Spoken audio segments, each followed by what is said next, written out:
Jumped the gun on that. So welcome to the Select Board meeting on October 20th. Please join us in the Pledge of Allegiance. Pledge allegiance to the flag of the United States of America, and to the republic for which it stands, one nation, under God, indivisible, with liberty and justice for all. Thank you for joining. This meeting is being recorded and broadcast on our local cable access channel. And it is a Zoom meeting, so if we have people that are watching remotely and you have questions, please put it in the Q&A. Please give us your name and address for the minutes, and Sean will keep an eye on monitoring those. And we're just going to go around and do a round of introductions, starting with you, Jamie. Jamie Stebbins. Jennifer Stacy. I'm Dottie Fulgenetti. I'm Craig Barger. And we have our Town Administrator, Connor Reed, Assistant Town Administrator, Sean Dugan, and Senior Executive Assistant, Elizabeth Haig.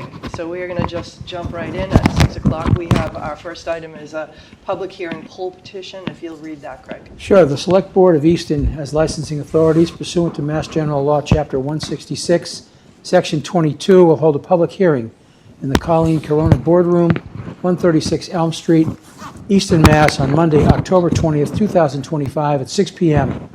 to consider and act on a petition of Massachusetts Electric Company doing business as National Grid and Verizon New England to install one JO pole on Forbes Lane, beginning at a point approximately 20 feet east of the center line of the intersection of Bay Road, and to install new pole P1 in accordance with the petition for plan number 311-52844, dated August 25th, 2025, as shown on file with the Select Board's office. So we have the notice of hearing and the application submitted in our packet by National Grid and Verizon New England. They're seeking permission to install one JO pole on Forbes Lane near the intersection of Bay Road. National Grid also seeks to install one new pole P1 to serve new residential development. The Department of Public Works Director, David Field, has reviewed the application and has no objection to the plan. And the notice of the hearing was mailed out by our office to all the abutters about the proposed pole. I don't see anyone from National Grid here, so does anyone have any questions? All right, would you like to make a motion, Craig? I move to approve the request for one JO pole in Forbes Lane and one pole P1 in accordance with petition plan number 311-52844. Second. So that's Bodger and Lamb. All in favor? Unanimous. Excellent. Let's just jump up to the announcement and vote of acceptance for the Mass DOT Municipal Small Bridge Program Grant. Sure, thank you, Dottie. The Town of Easton's been awarded a grant in the amount of $483,252.25 from the Massachusetts Department of Transportation to support the repair and rehabilitation of a Main Street culvert over Queeset Brook. This infrastructure improvement project is a collaborative effort between the town and the Commonwealth to address structural concerns and ensure long-term resilience of the culvert. The Select Board is being asked to vote to accept the grant, which will be used to advance planning, engineering, and construction activities necessary to restore the culvert. Perfect. And thank you to Deputy Director Swan, who's been writing these grants and trying to chase them. We would not be able to fund this without that. So. Excellent.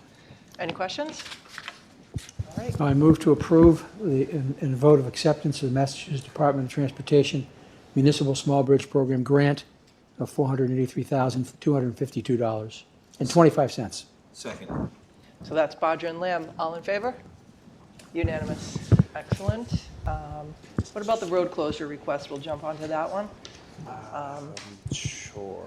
Sorry, I'm making people jump around on the agenda. It's item 8. We have a letter and a map from the Veteran Services Officer, Jason Snyder, in our packet. He's requesting a temporary road closure on Tuesday, November 11th from 9:30 to approximately 11:15 a.m. for a Veterans Day ceremony at Veterans Memorial Park. That park is the one that's down behind the Children's Museum. The requested closure includes Sullivan Ave to Oliver Street, Mechanic Street to Andrew Street, Pond Street starting at the corner. This year's event has been downsized from a parade to a ceremony due to budget constraints. The new format eliminates the need for a full police detail, which would have been required for a parade, while still allowing the town to honor our veterans in a meaningful and respectful way. It also ensures a safe and enjoyable experience for the residents. The ceremony is being held in collaboration with the Veterans of Foreign Wars Post 2547 and American Legion Post 7. This request has been reviewed by police, fire, and DPW departments. In addition to sawhorses and traffic barricades, Chief Boone recommends one officer at Main and Sullivan and one at Pond and Sullivan. Fire and DPW have no concerns, and it's recommended for our approval. Does anyone have any comments or questions? I move to approve the Veterans Day ceremony road closure request for November 11th, 2025. Second. So that's Bodger and Lamb, all in favor? Unanimous.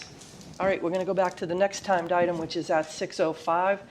Craig, if you want to read the public hearing notice on that. Easton Select Board as licensing authorities will hold a public hearing in the Colleen A. Corona Boardroom, 136 Elm Street, Easton, Mass. on Monday, October 20, 2025 at 6:05 p.m. to consider and act upon an application for a transfer of a Class II license, Lux Car Sales LLC, doing business as Lux Car Sales, to Gage Ventures AS LLC, doing business as Lux Car Sales at 38 Foundry Street, Easton, Mass., to engage in the principal business of buying or selling secondhand motor vehicles or parts thereof pursuant to the provisions of Mass General Law, Chapter 140. Thanks, Craig. So we have the owner, Aziz Habia. Is that how you pronounce it? Yes. Terrific. Come on up and sit at the table or stand at the microphone wherever you're more comfortable. So this is pretty straightforward and typical, a change in management. Just wanted to see if you wanted to tell us anything about your business or anything that you think the public would want to know, remind people where your business is and what you do. So the name of the dealership will be Lux Car Sales. That will be my second dealership on hand so far. Great. We've been in business for 5 years, and that will be the second one right now at the moment. And where is this one located? 38 Foundry Street in South Easton. Okay. Help me refresh my mind if I don't know Right. where that is specifically.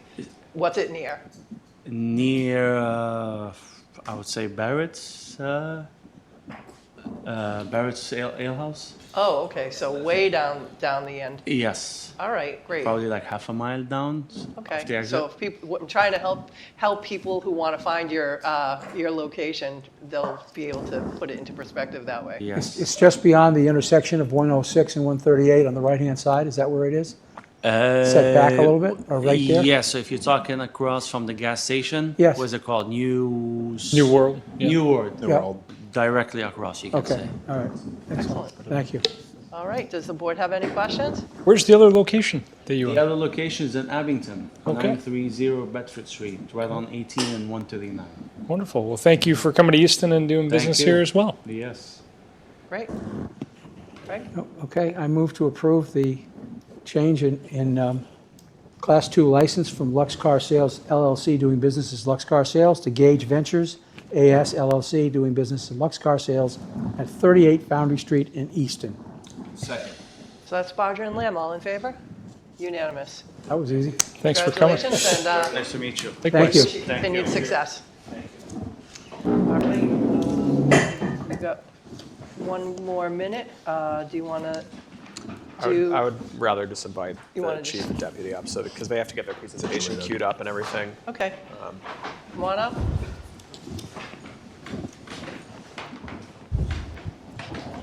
Hey, Chief. Justin, Hey, just let me John. know when you're ready and I'll share it. I mean, you can put it up. Okay. I just, I'll switch the. yeah.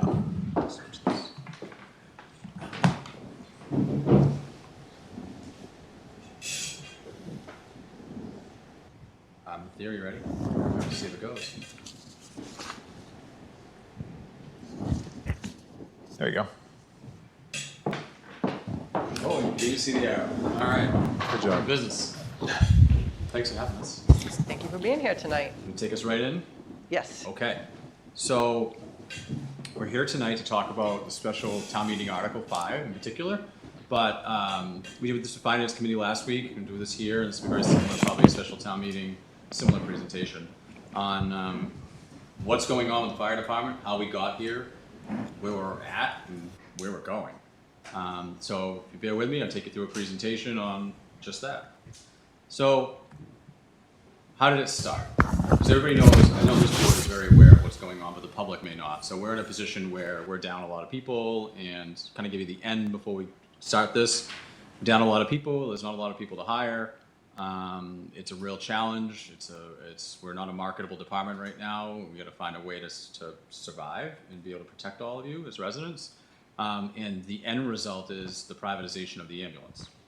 So with that, how did we get to such a bold statement? Because that's not a small change for any fire department in the Commonwealth. So how do we get there? So what happened was back when I came to town, well, we sat it together in 21, and we took a look at what we looked like then. And what we looked like then is we had 4 shifts of 10 on paper, and at the time, we had 9 per shift, so we had 4 openings. So we took a look at where we were at, and the market was still tight even back then. We used to put out about 700 paramedics a year as a state from an education standpoint. Now we put out 100 and change. So that's part of the problem. There just aren't a lot of paramedics out there. So when you take into account where we were at, we took a look at each other and said, well, is there another way to do it? And one of the things you hear a lot is the firefighters, they like overtime. You see it, it's like police officers and details and things, they like overtime. So we made the conscious decision to stay at 9, not hire those 4 positions, and reallocate the funds to overtime, and the firefighters would work more overtime, and we would just be a smaller department, but consistently staffed. Now, a slight fast forward, we're running less than that now. But back then, when we did this, we found out after discussions with the union and the staff going through that overtime burden ended up, although they liked the overtime, of course, everybody likes the pay, they realized the burden on them and the burnout was high. And we were basically asked to try to find a different path, because we can't do another year of that type of basically forced overtime. So we said, okay, we got to come up with something else. So what we ended up doing was we took a look and said, hey, well, 10 firefighters per shift, because we would drop to 8. So when we say drop, I'm going to use that a lot tonight. Drop means that when we're at 10 or 11 or 8, or it doesn't matter, whatever the shift is at, if we drop to 8, so if we're at 10 and we drop to 8, those 2 firefighters that we reduce, there's no overtime charge for. We don't have to pay anybody to do that. They're off, there's nobody to backfill them, there's no overtime cost. So when I use the reference to drop, that's what I'm speaking about. So we realized that 10 drop to 8 is our minimum, is the least efficient model. 9 drop to 8 is not terrible from an efficient financial standpoint. 11 drop to 8 is the most efficient model, because the contract allows us at 11 to have 3 people off maximum.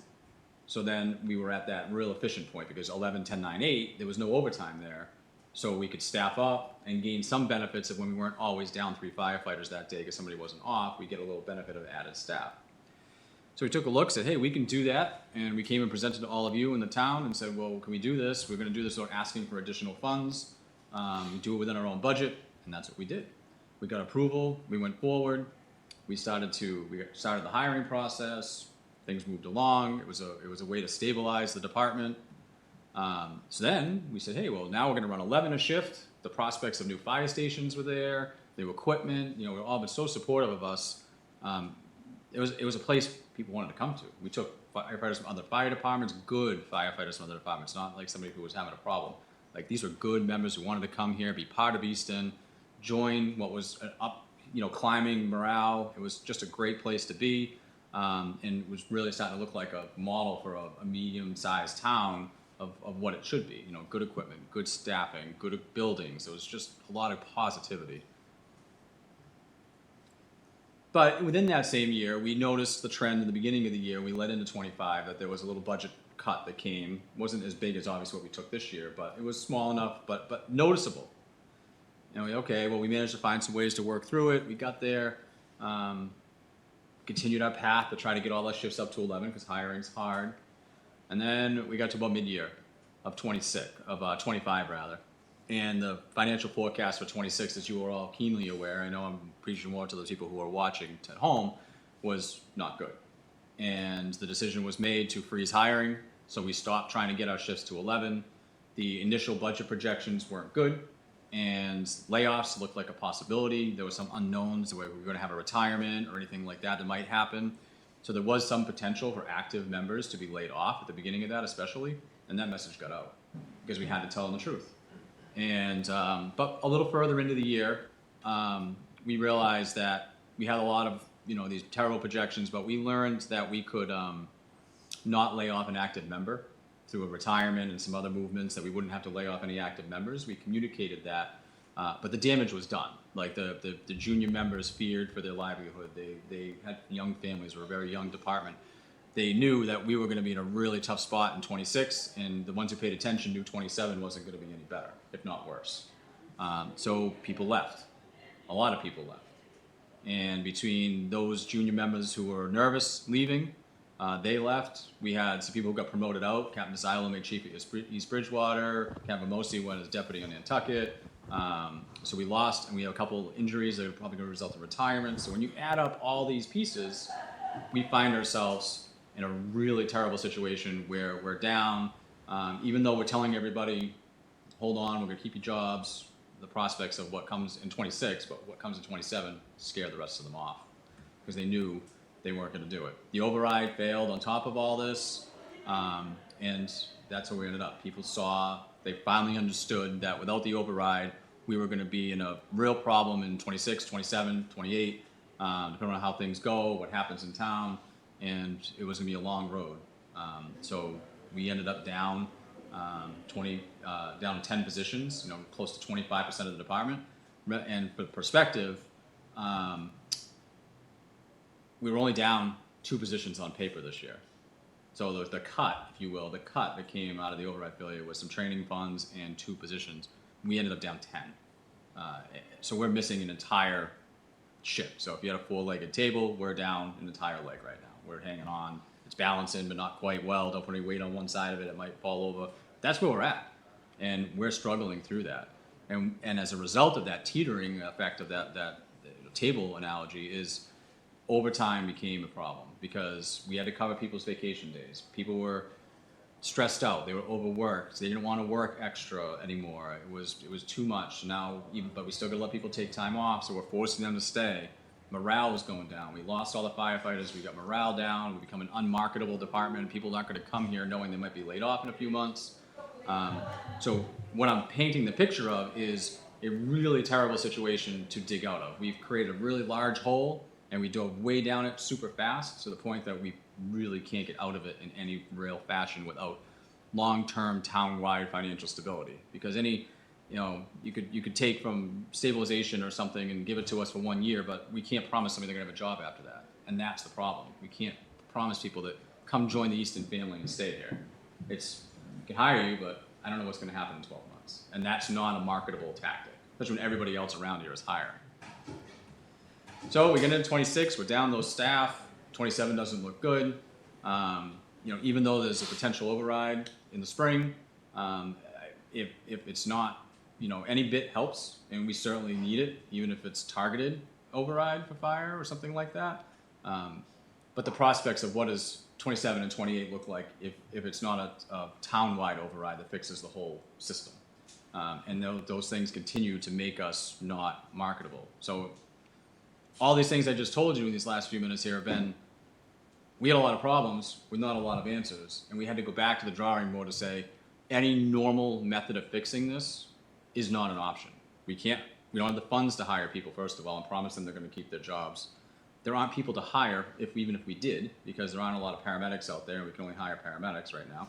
So there's no paramedics. So when you add up all these pieces, what do we end up with? Privatization of the ambulance. And why? Well, why do we end up there? So we got to protect our firefighters. They're our most valuable asset. Without them feeling protected and supported, they can't protect all of you. So we got to do that. We got to find some way to keep them safer with the financial limitations we're under right now, with the unmarketableness, pardon the poor English, of the fire department. What are we going to do? We got to find a way to keep these guys safe. And we can't with what we're doing. So the privatization ambulance came up, and let's talk about that. So this is what we look like. So we'll get my arrow going here. Okay. So you see the arrow? Okay. All right. So this is what we do today. So even though on paper we have a lot more firefighters, the reality is every shift is running basically with 8 people working. So every day. So we're basically, if someone takes a shift off, we're already on overtime trying to cover it. There's no drop anymore. And what does that look like? We have the red helmet as an officer. So you see him here and here. And then you've got a firefighter on each fire engine. So those are your 2 fire engines with 2 firefighters each.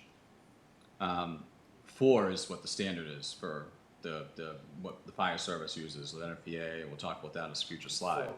4 per truck. We're running 2. Our other 4 firefighters that are working to make up your 8 are here over at the hospital, which is most of the day.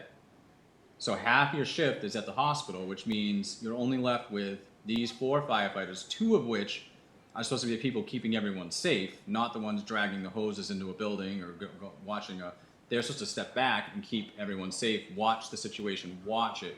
And we're not doing that, because when you only show up with 4 people, they're the ones that have to go in and get the jaws of life out or pull the hose into the house and do that work.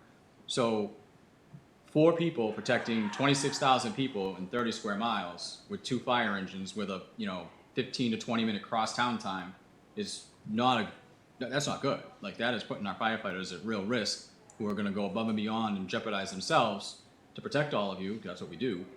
But we're doing this every day. This isn't a once in a while. This is 24/7, 365 in Easton right now.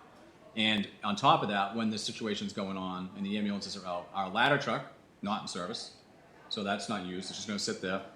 And then the car below it is what the officer has. That's the person supposed to be out in front, get a good view of the situation, make a decision, tell the trucks what to do when they get there, keep everyone safe. That's not going out the door either, because they're the ones pulling the hose off the truck, not being in command. So this model is not going to help us attract anybody.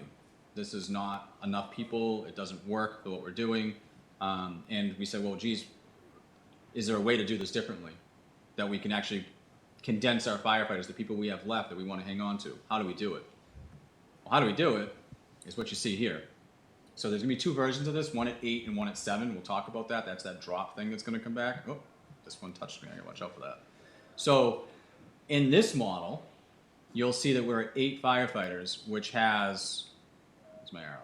So 4 on this fire engine. These could be flopped, so you might see 4 on the ladder truck and 3 on the engine. That has to be worked out. But the model holds.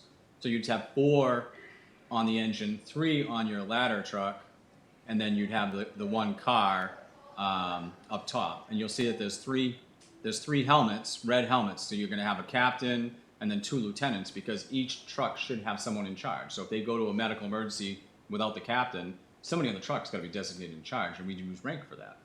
So by this new model actually puts an additional lieutenant.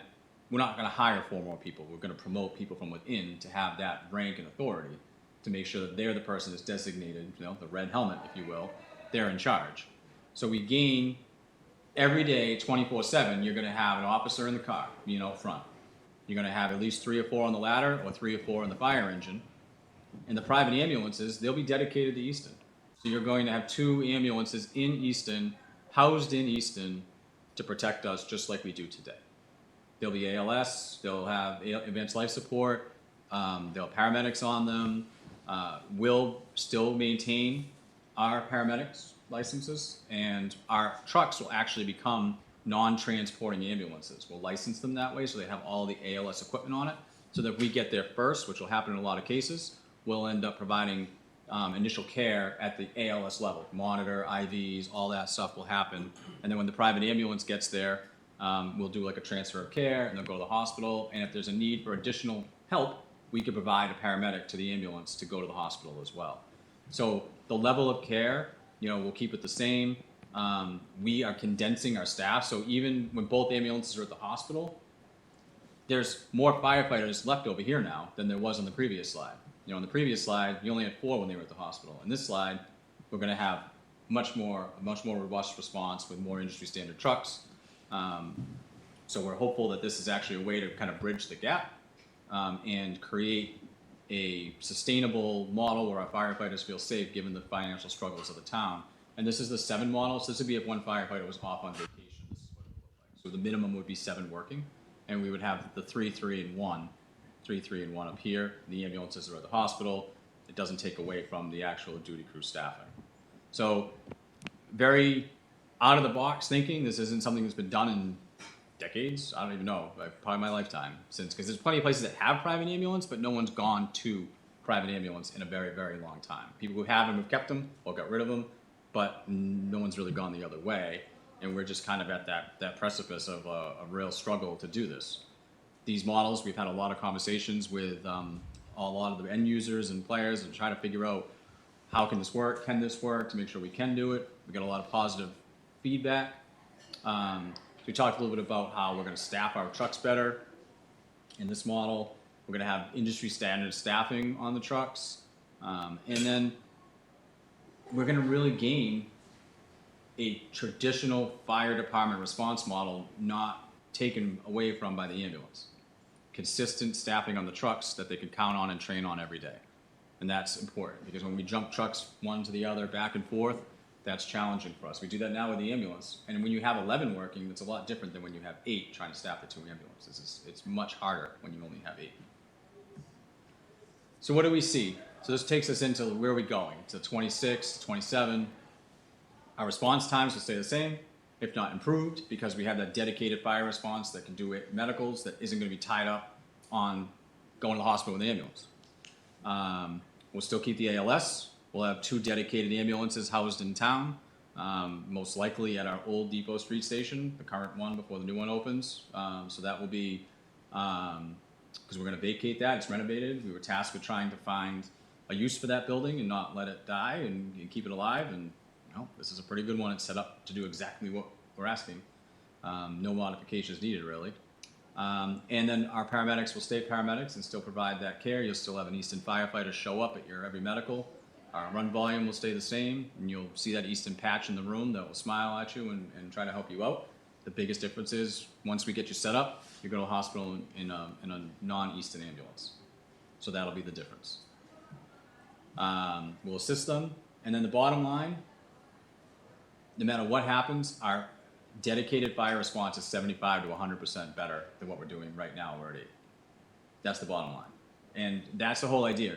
We've reached a point where we need to circle our wagons to protect the firefighters, hold on to it, because without a fire department, we can't protect you. So we're getting this protectionist standpoint where we want to convince them that we're all in, and I know you all are, and come up with something that works to get us through the next couple of years. And this is what it does. It balances the operational stability, the fiscal responsibility, the services we provide, all during one of the toughest times in Easton's history. So we think the model will work. We're spent a lot of time on this, and we plan to go forward with it. It's not our first choice. We want our residents to not fear what's happening. We don't have to like it. I mean, who likes where we are? I don't. But we are here.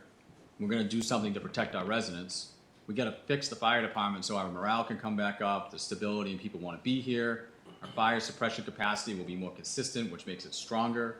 We'll keep the ALS, and the fire department will still have the oversight of the private ambulance company to make sure that there's a continuity there, that we're providing a good service, and if there's issues, we'll be responsible for helping sort that out. So we're not just going to cast it off and be like, not our problem. We would never do that. We're still going to have a hand in it, and the contract that we would have would do so.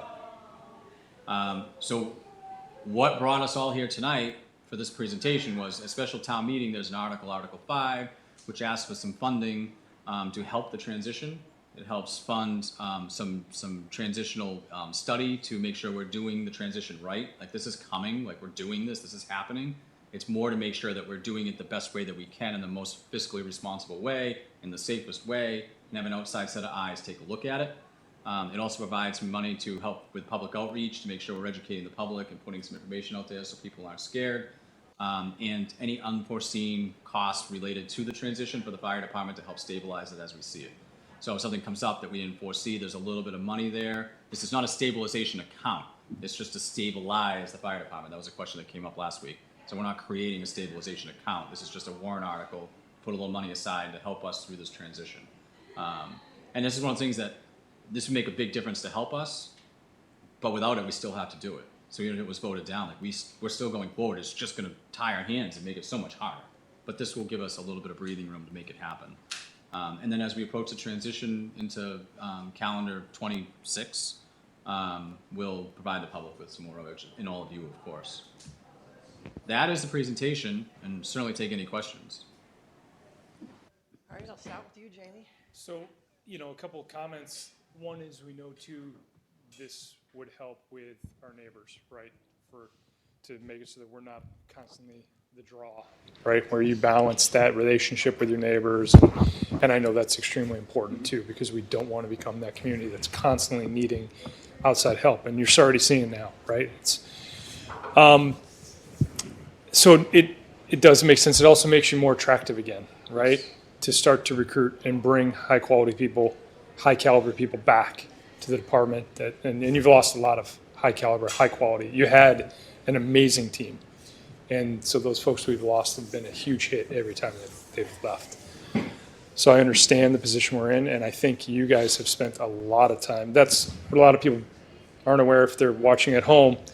You've spent months and months evaluating all the different scenarios, and you guys, this was not your first choice. It was, and you've had to come around and restudy it, rethink it, and bring it, and this goes against kind of the institution, right, in going this way. But I think you've been so thoughtful in approaching it that this is a paradigm shift a little bit, and people are going to realize, meaning your fellow colleagues, your fellow chiefs, and things like that. People are going to realize that while this was a necessity right now, benefits to be had from doing this. So I really appreciate all the time that you guys have spent working on this, because people don't realize the hours and hours and hours, and not just you two, right? People, members of the union that got involved too, to help you try to come up with a strategy and a way to do this in a very thoughtful way. So there's so many hours behind this people aren't aware of, and they won't be unless they ask the question. And this model wouldn't be being considered if we were at full staff. Like, we wouldn't just decide to lay off 14 firefighters to do this. Right. That wouldn't be where we would go. Other departments around us, their full staff is just not a workable model because we're just not there. But we're down so many is the only reason this became a possibility.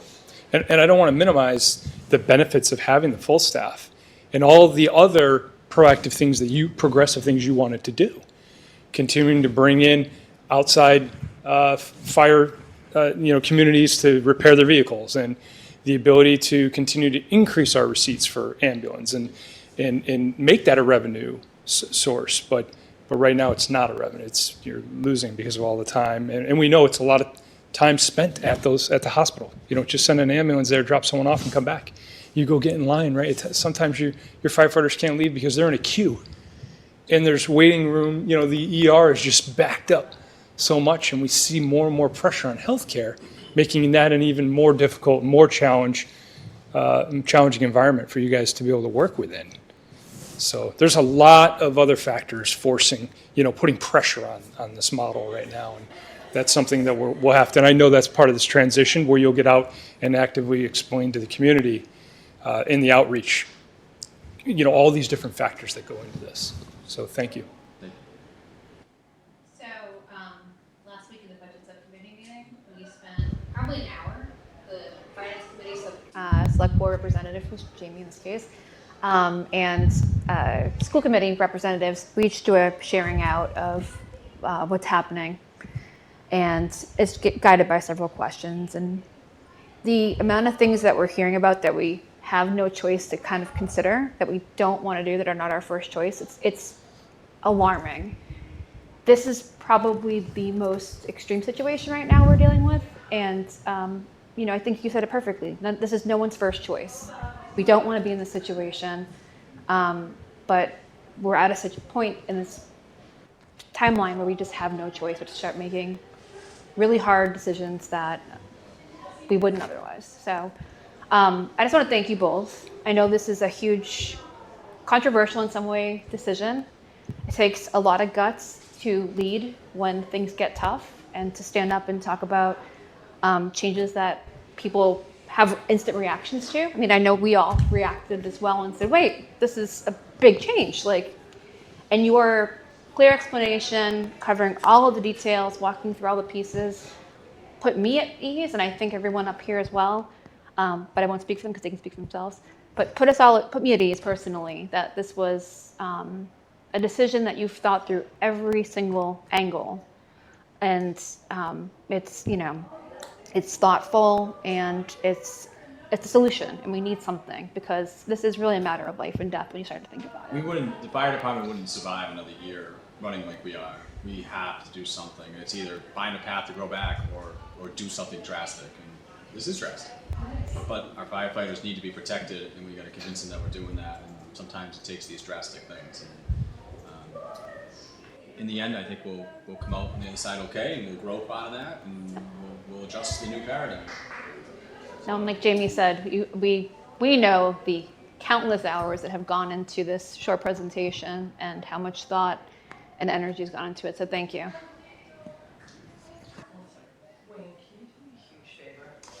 Go down and ask whatever's going on down there to move it. Can they go in the little room, or can we close the door over? Okay, because I literally can't hear, and it's so distracting. Thank you. I mean, I don't want to be the party we'll pooper, make an but exception for the wedding. Glad it was happy. we're listening to this stressful stuff, and I'm hearing cheers and laughs, and it's like just conflicting. All right. Wayne, I'm glad I wasn't the one asked to go break up a wedding. So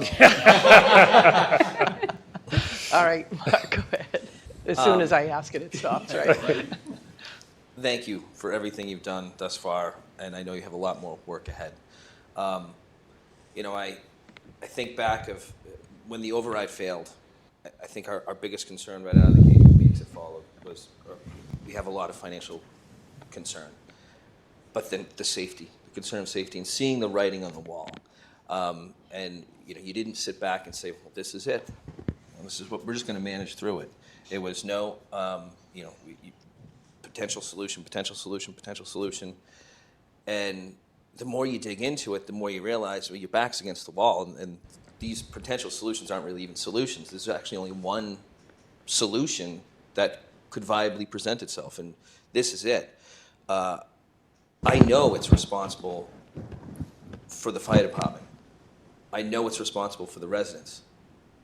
One of our biggest concerns, and your biggest concerns, is, with the current model, the way it's going, was the safety of the firefighters, the forced overtime, the shifts, the 48, 72. Somebody's going to get hurt, and they're not going to. It's not even like they could get hurt fighting a fire. They could get hurt doing something so simple and basic because they're burned out. So it is a matter of time before a firefighter gets hurt, this model, or a resident doesn't get the service that they need because of this model. And I think, I thank you for approaching this the way you did and acting quickly, because the override failed, 6 months ago, and here we are now with a solution that we're implementing. I think that's incredible. Beyond that, we're one of so many municipalities. It was on the news the other day, the struggle.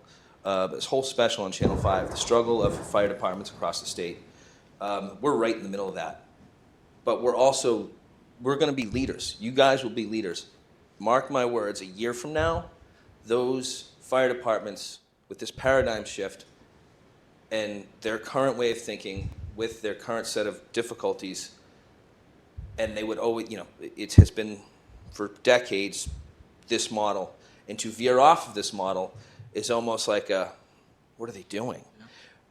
But mark my words, in about a year and a half, they're going to be coming to you and saying, how did you do this? What did you do? I fully believe in that.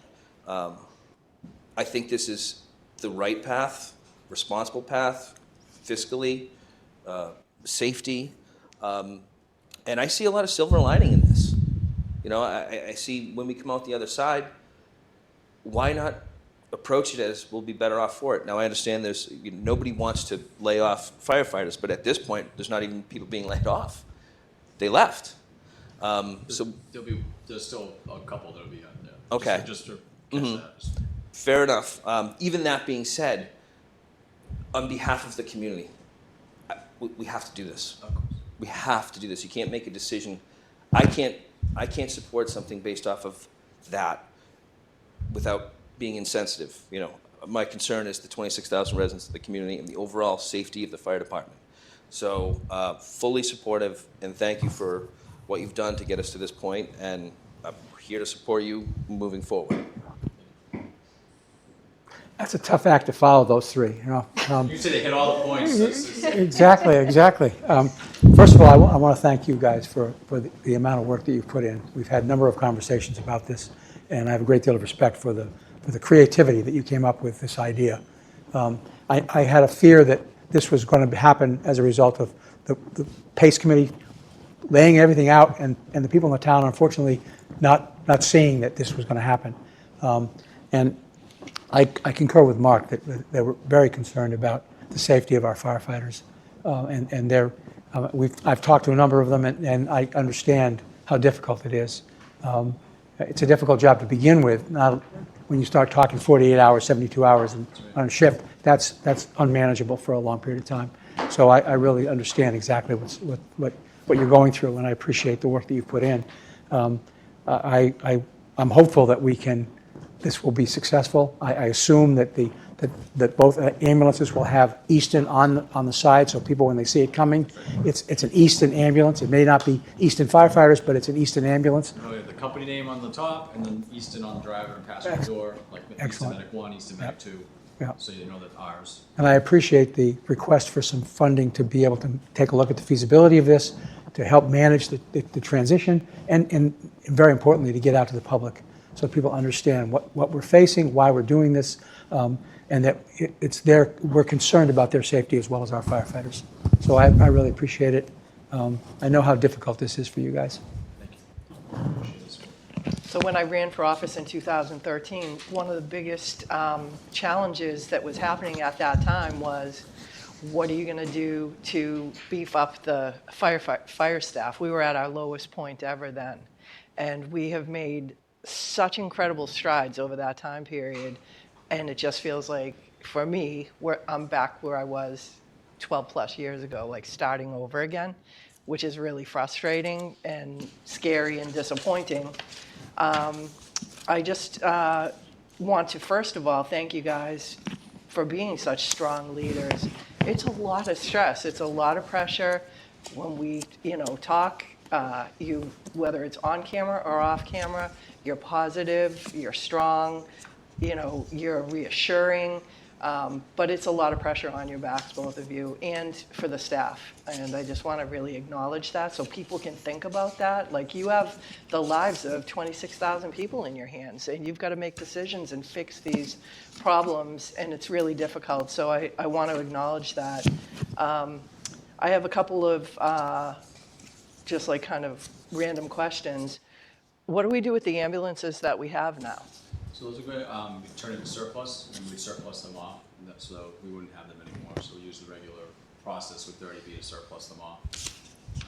Those funds would come back for expenditure in the future. We could utilize them for future discussion, whether it be back to the town or maybe pays for something on capital fire needs. We don't have to actually borrow for or something. There's options. And those are pretty good ambulances, like fairly new. A couple of them? Yes. A couple of them, not so much, but there is some funds there. Okay. I think that's part of the feasibility or implementation study as well, is that, and everyone touched on their own way, and I'm not trying to be a rain cloud, but I want to, for the sake of transparency, highlight. Sometimes folks look at this and say, oh, easy, that'll save money. We're not suggesting this will actually in the net save money. This is a safety first decision that we have collectively decided we must pursue. So I'm going to point to this on YouTube 18 months from now if somebody does the math on the revenue and expense there. But that there are indirect costs to the fire department and therefore the town that this will help reduce. Capital spend for the fire department is the most typically costly capital budget, and a big part of that is ambulances. You no longer need to procure those, so you can surplus the ones you have. So that frees up spending.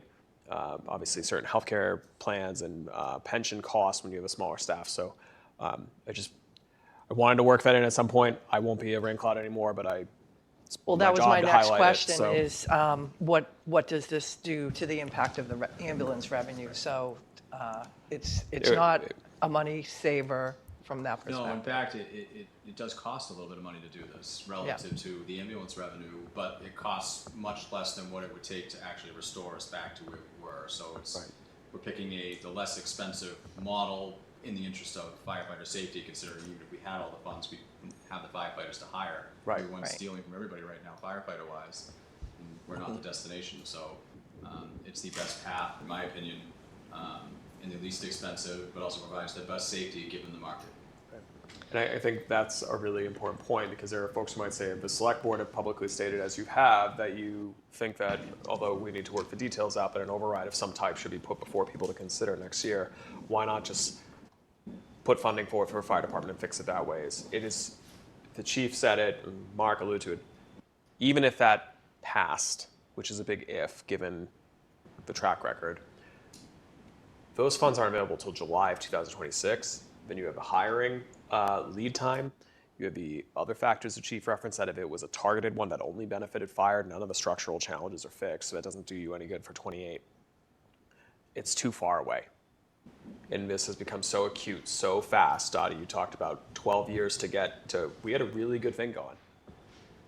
And as we talked about at great length leading up to the votes, it takes a long time to build an operational an organization like that. It takes a lot less for it to fall apart. And much like where it's less costly to do preventative maintenance on your car, but once it breaks, it costs more to fix, that's where we're at. So we just really want to be clear that we're not framing this as this will save money in the net. It is less costly than if we wanted to restore back to 46. But even if we had the funding to do that, which we don't have the time. Right. I also want to acknowledge and put out there, I don't want people at home being like, oh, they're great, awesome, they fixed the problem, we're done.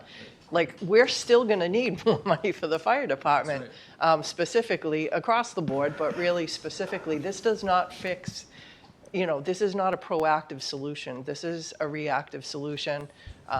You're really going out on a limb to even do this. Like we're saying, other communities don't do it this way. It's by necessity, not by, the best way necessarily to do it. You have said it since day one. Chief Boone has said it since day one. Whatever happens with the budget, you guys are going to do everything in your power. But I want people to know we can't hold them accountable to do the exemplary job that they do and not give them the tools to do it. And by taking away funding from our departments, that hurts the departments, it hurts the town. We're getting emails now from people that are furious about silly things like, potholes and, not silly things to them. It's their neighborhood, it's important. But those are things that we're not even going to be able to look at for a long time. And until people, and myself included, it's always like, well, how does it impact me? I haven't really noticed that much difference. I haven't, thank God, knock on wood, haven't needed to call for service or anything. But unfortunately, when it hits people, if you're not looking at the whole community and what it means to the community, and you're thinking about, well, I don't have kids in school, or I don't have, people that use these services, they're not really getting it, that impacts all of us. It impacts the reputation of the community, the marketability, not just in the fire department, but across the board. So I just hope people will think of it like that, not trying to, be negative about it, but I also want to say that this is an amazing solution. I really appreciate it, but I want people to know that that is not going to fix all the structural problems that we have this right doesn't now. just make it all better.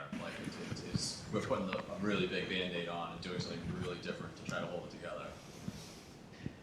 And I just want to thank our fire staff in addition to you.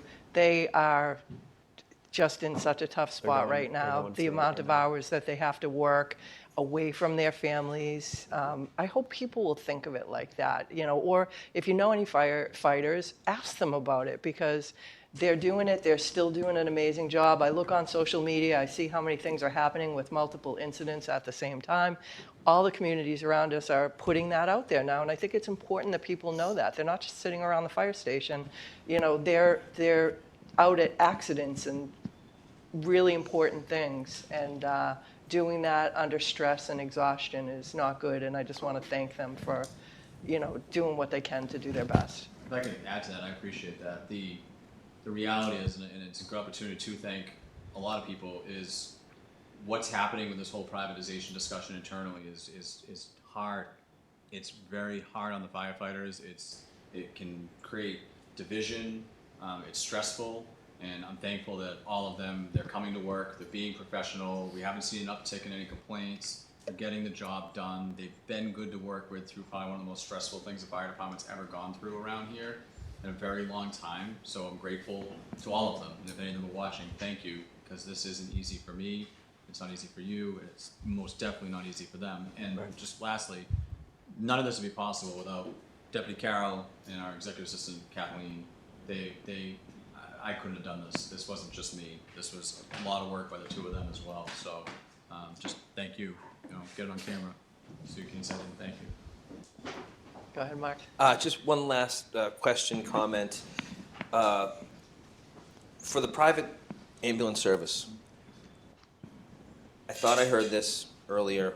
You have the authority, if there's a paramedic working in that private service that you don't want working in Easton, you have the authority to disallow them from working here? Is that, am I muddling things, or? That's close. Yeah, that's very accurate. So what it typically be is you just negotiate a contract with an ambulance company. There'll be a clause that the fire chief has the final say if someone can or can't work here, or something to that effect, to protect residents. So if somebody comes into town and it's not a good situation, it's bad, they can have that final say to be, they can't be here. I mean, obviously, you can't do it to every single person that comes here.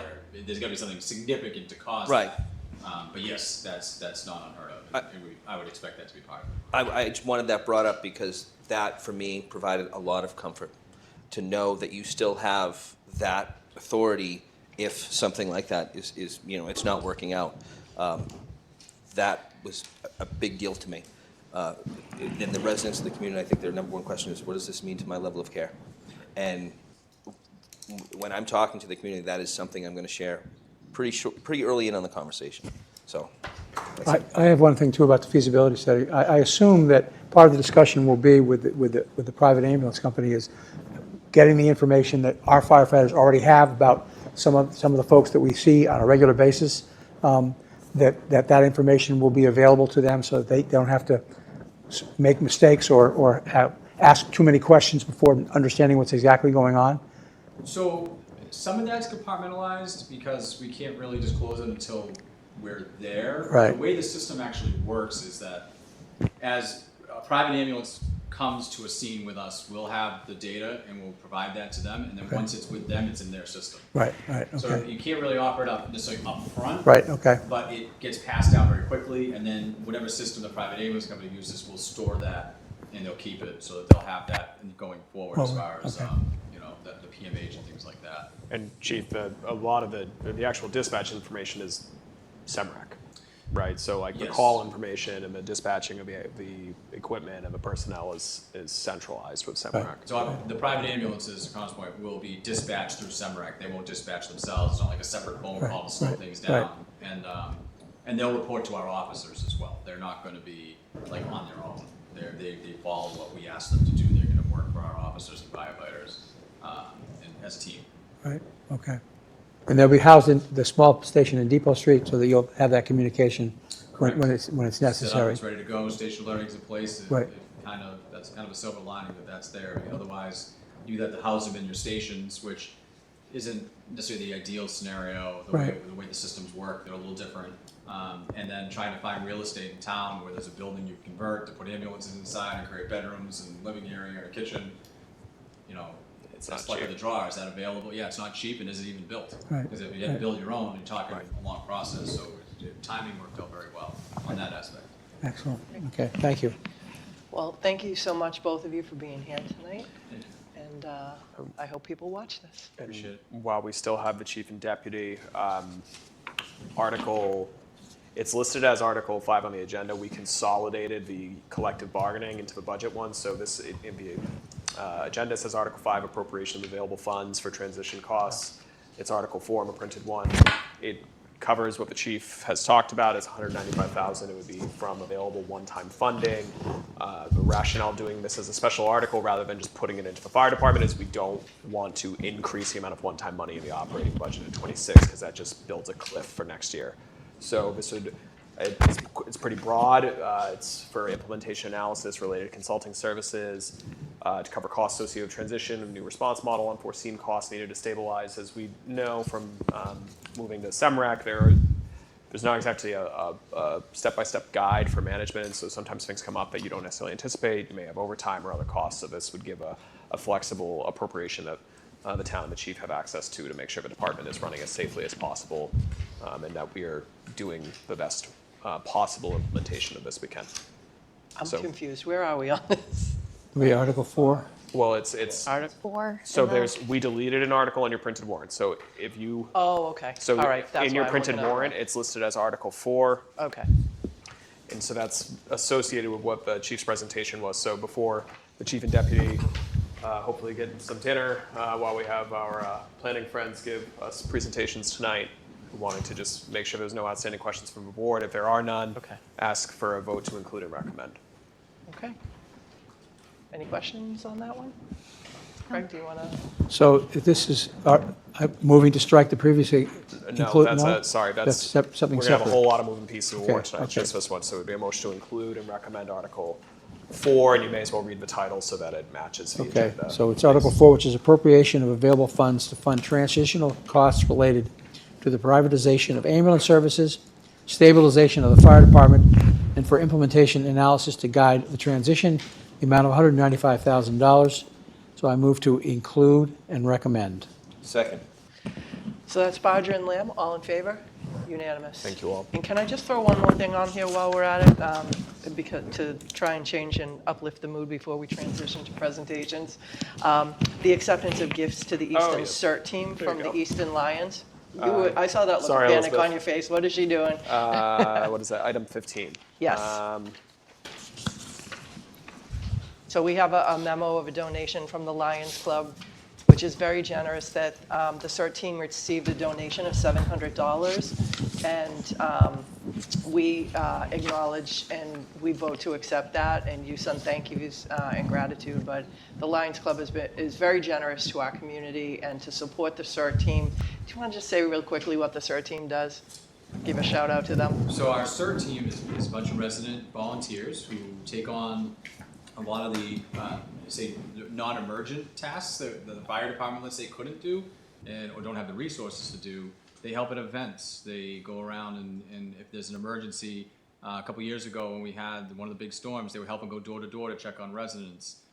Traffic, there's a big bonfire we had recently. They help keep the people safe from a further distance away. They serve so many different roles in town and they're great, good public outreach and they have booths and everything and they're handing out education. So they do so many different things. So they and, help at do it all elections volunteer and elections, Big big town elections. meetings where we Yeah, have 13 they're different people. great group and we're very lucky to have them. Excellent. Yes, so this board wants to acknowledge and show our appreciation and gratitude to them as well, and the Lions Club for this very generous donation. Craig, if you want to I'm make going a to move to motion accept the accept. gifts to the Easton CERT team from the Easton Lions. Second. That's Bodger and Lamb, all in favor? Unanimous. All right, now we'll let you go. Thanks, Chief. Thanks, Deputy.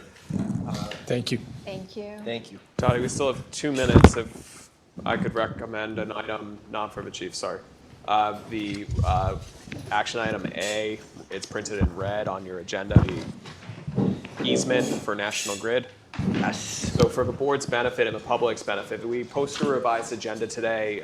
We don't often do so. However, we received over the weekend paperwork we've been waiting for from National Grid relating to routine easements that are necessary on site of a police, fire, and public safety headquarters facility for underground distribution systems and poles that we need just to electrify these facilities. It needs to be turned around within 2 weeks. You're not meeting within 2 weeks, so I'm asking you to vote to approve these easement documents, and then under open meeting law, we'll post it again on your next agenda for you to publicly reaffirm with 48-hour notice. But this came by way of Director Field. He recommends approval, and so do I.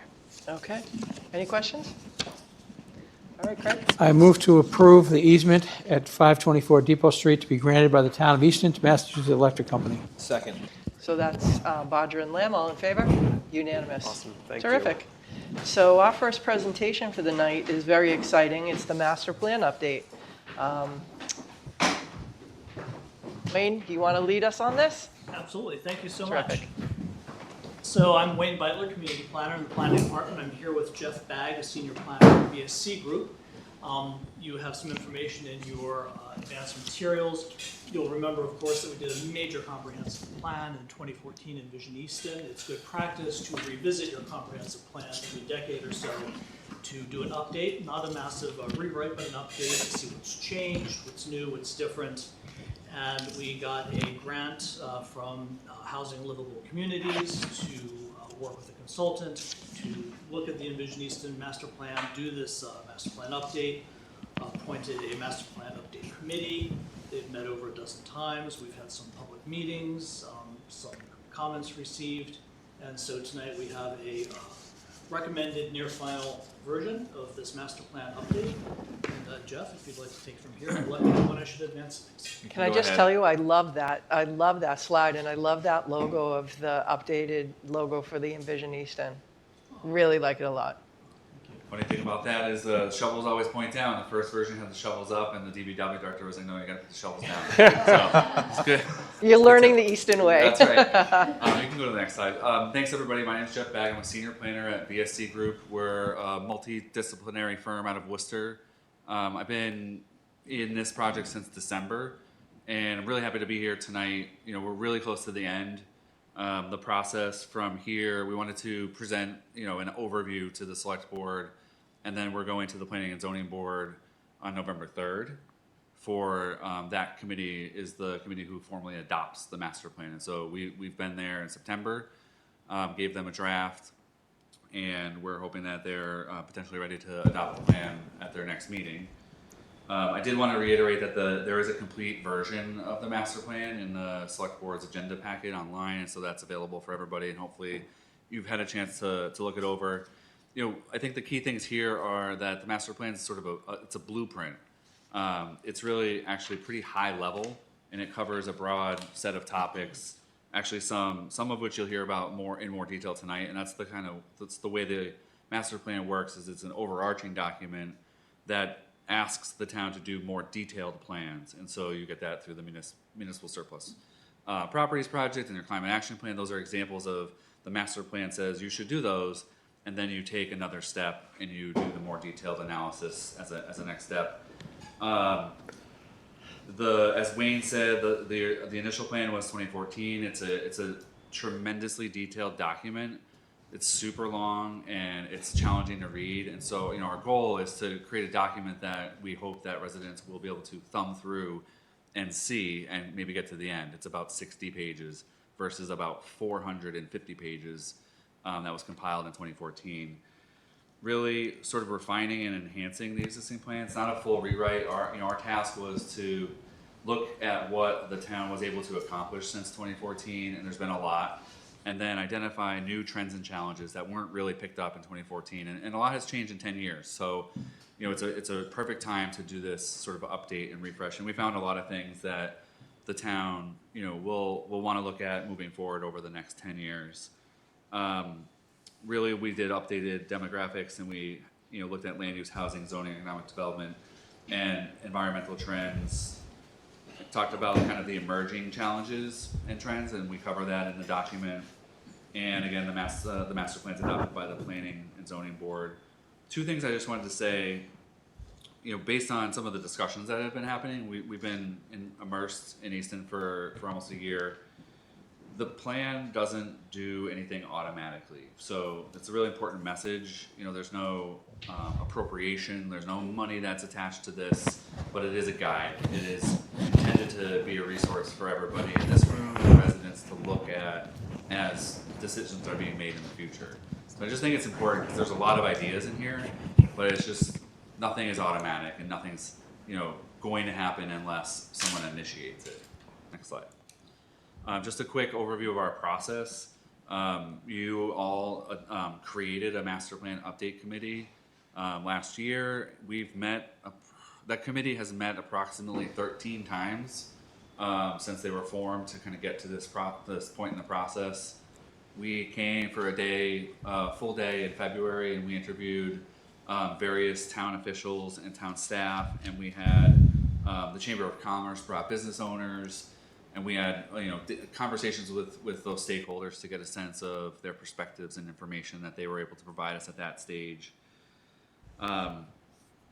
We did hold a community meeting in June, and for our purposes, it was really well attended. We had about 30 people, but they were fully engaged. We had small groups for discussion and then an opportunity to report out. We did an interactive survey to refine people's thought process on some of these key themes that we're seeing.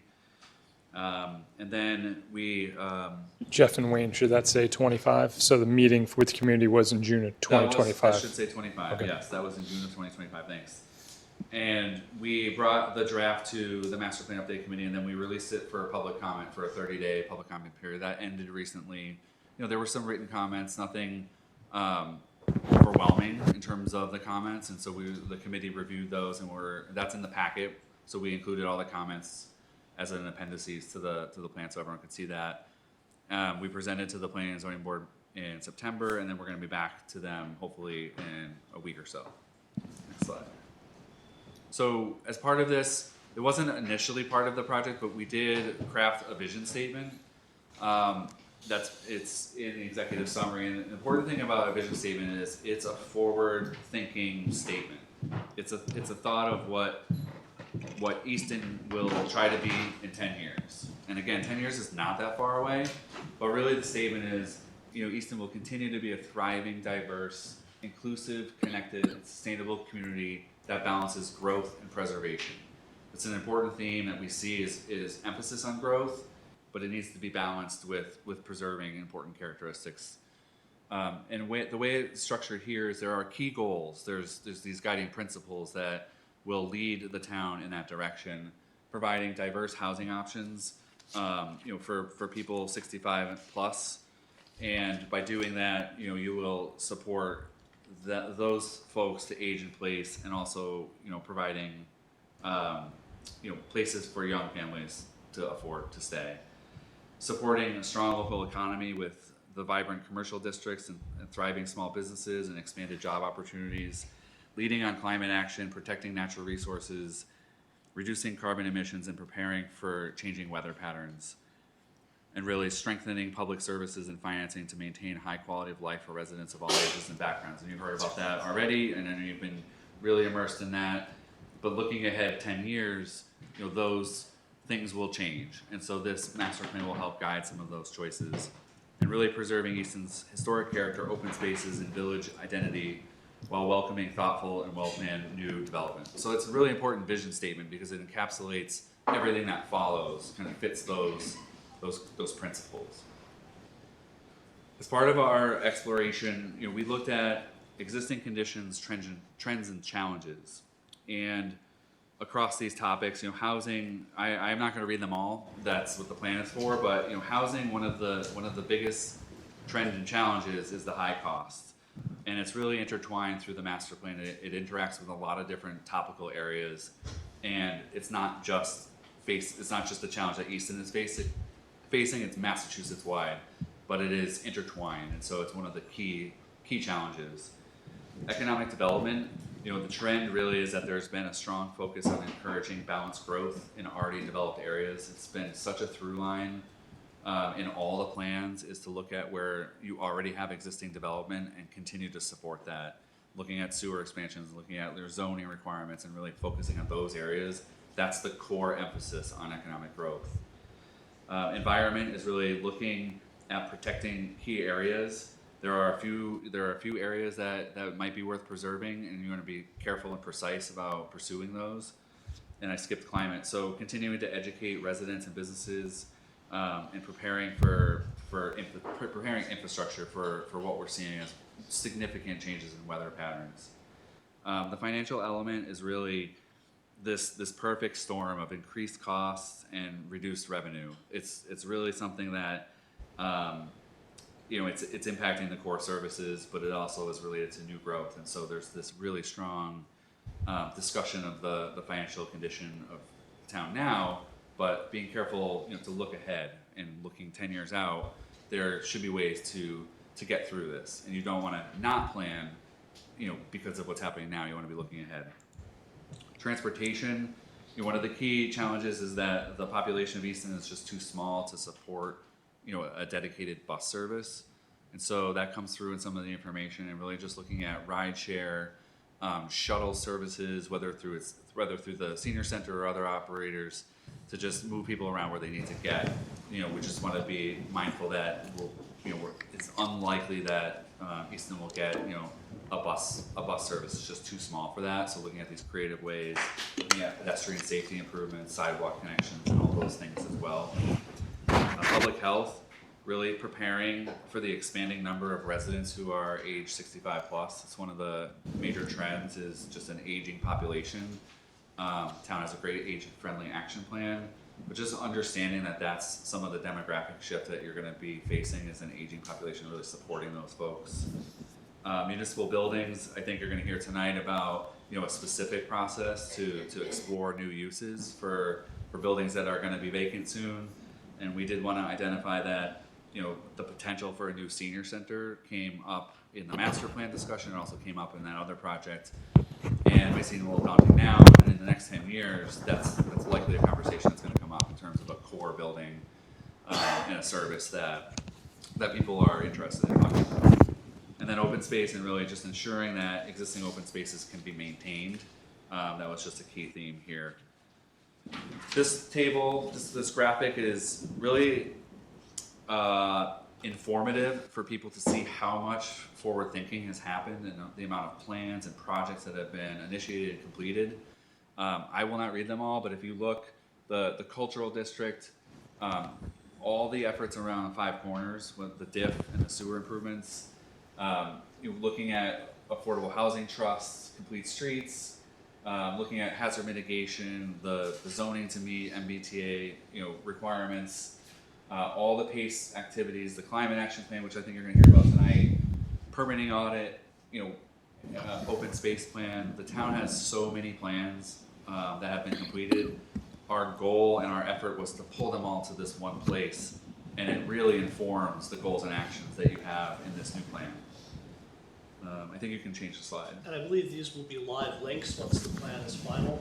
We talked about that, and I think what we're going to do is I think we can embed links into the discussion part of the master plan, because each of these plans are pretty much called out in the text. I think it's going to be a little bit easier to do than in the chart. Thank you. Great, so the two heavy duty slides that I have are really talking about the goals and actions, and these are summary in nature. I did want to say that there are 33 goals in this master plan, and there's 109 action items, and it's kind of spread across these 6 topics.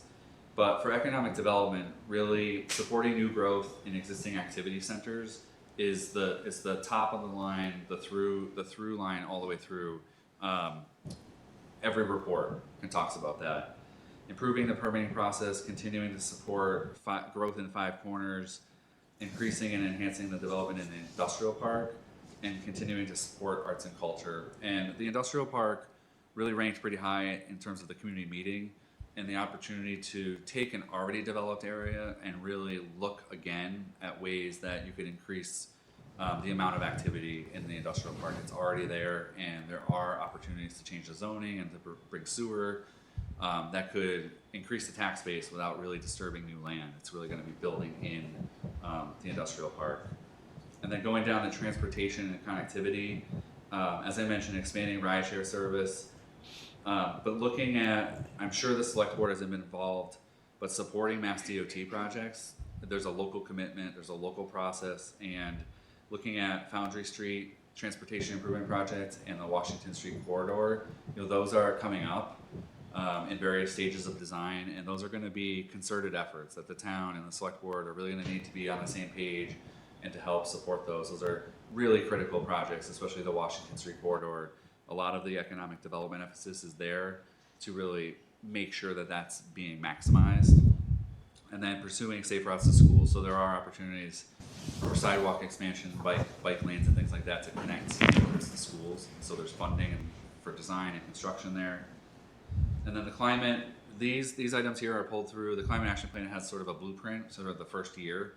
And so we just pulled that through here, but looking at promoting the CPACE financing, promoting healthy landscape practices. So a lot of this is focused on what residents can do to help take their own steps forward, providing, making sure that vulnerable populations are involved in the discussions and have education and assistance. And really kind of the transportation element really rings true to the other parts of the master plan, which is encouraging infill development in the already dense developed areas and areas that we could easily bring sewer to. That should be a focus to bring a climate resiliency forward. And then really kind of throughout there's a public education campaign, which again is kind of this first step to raise awareness for folks. So you can go to the next slide.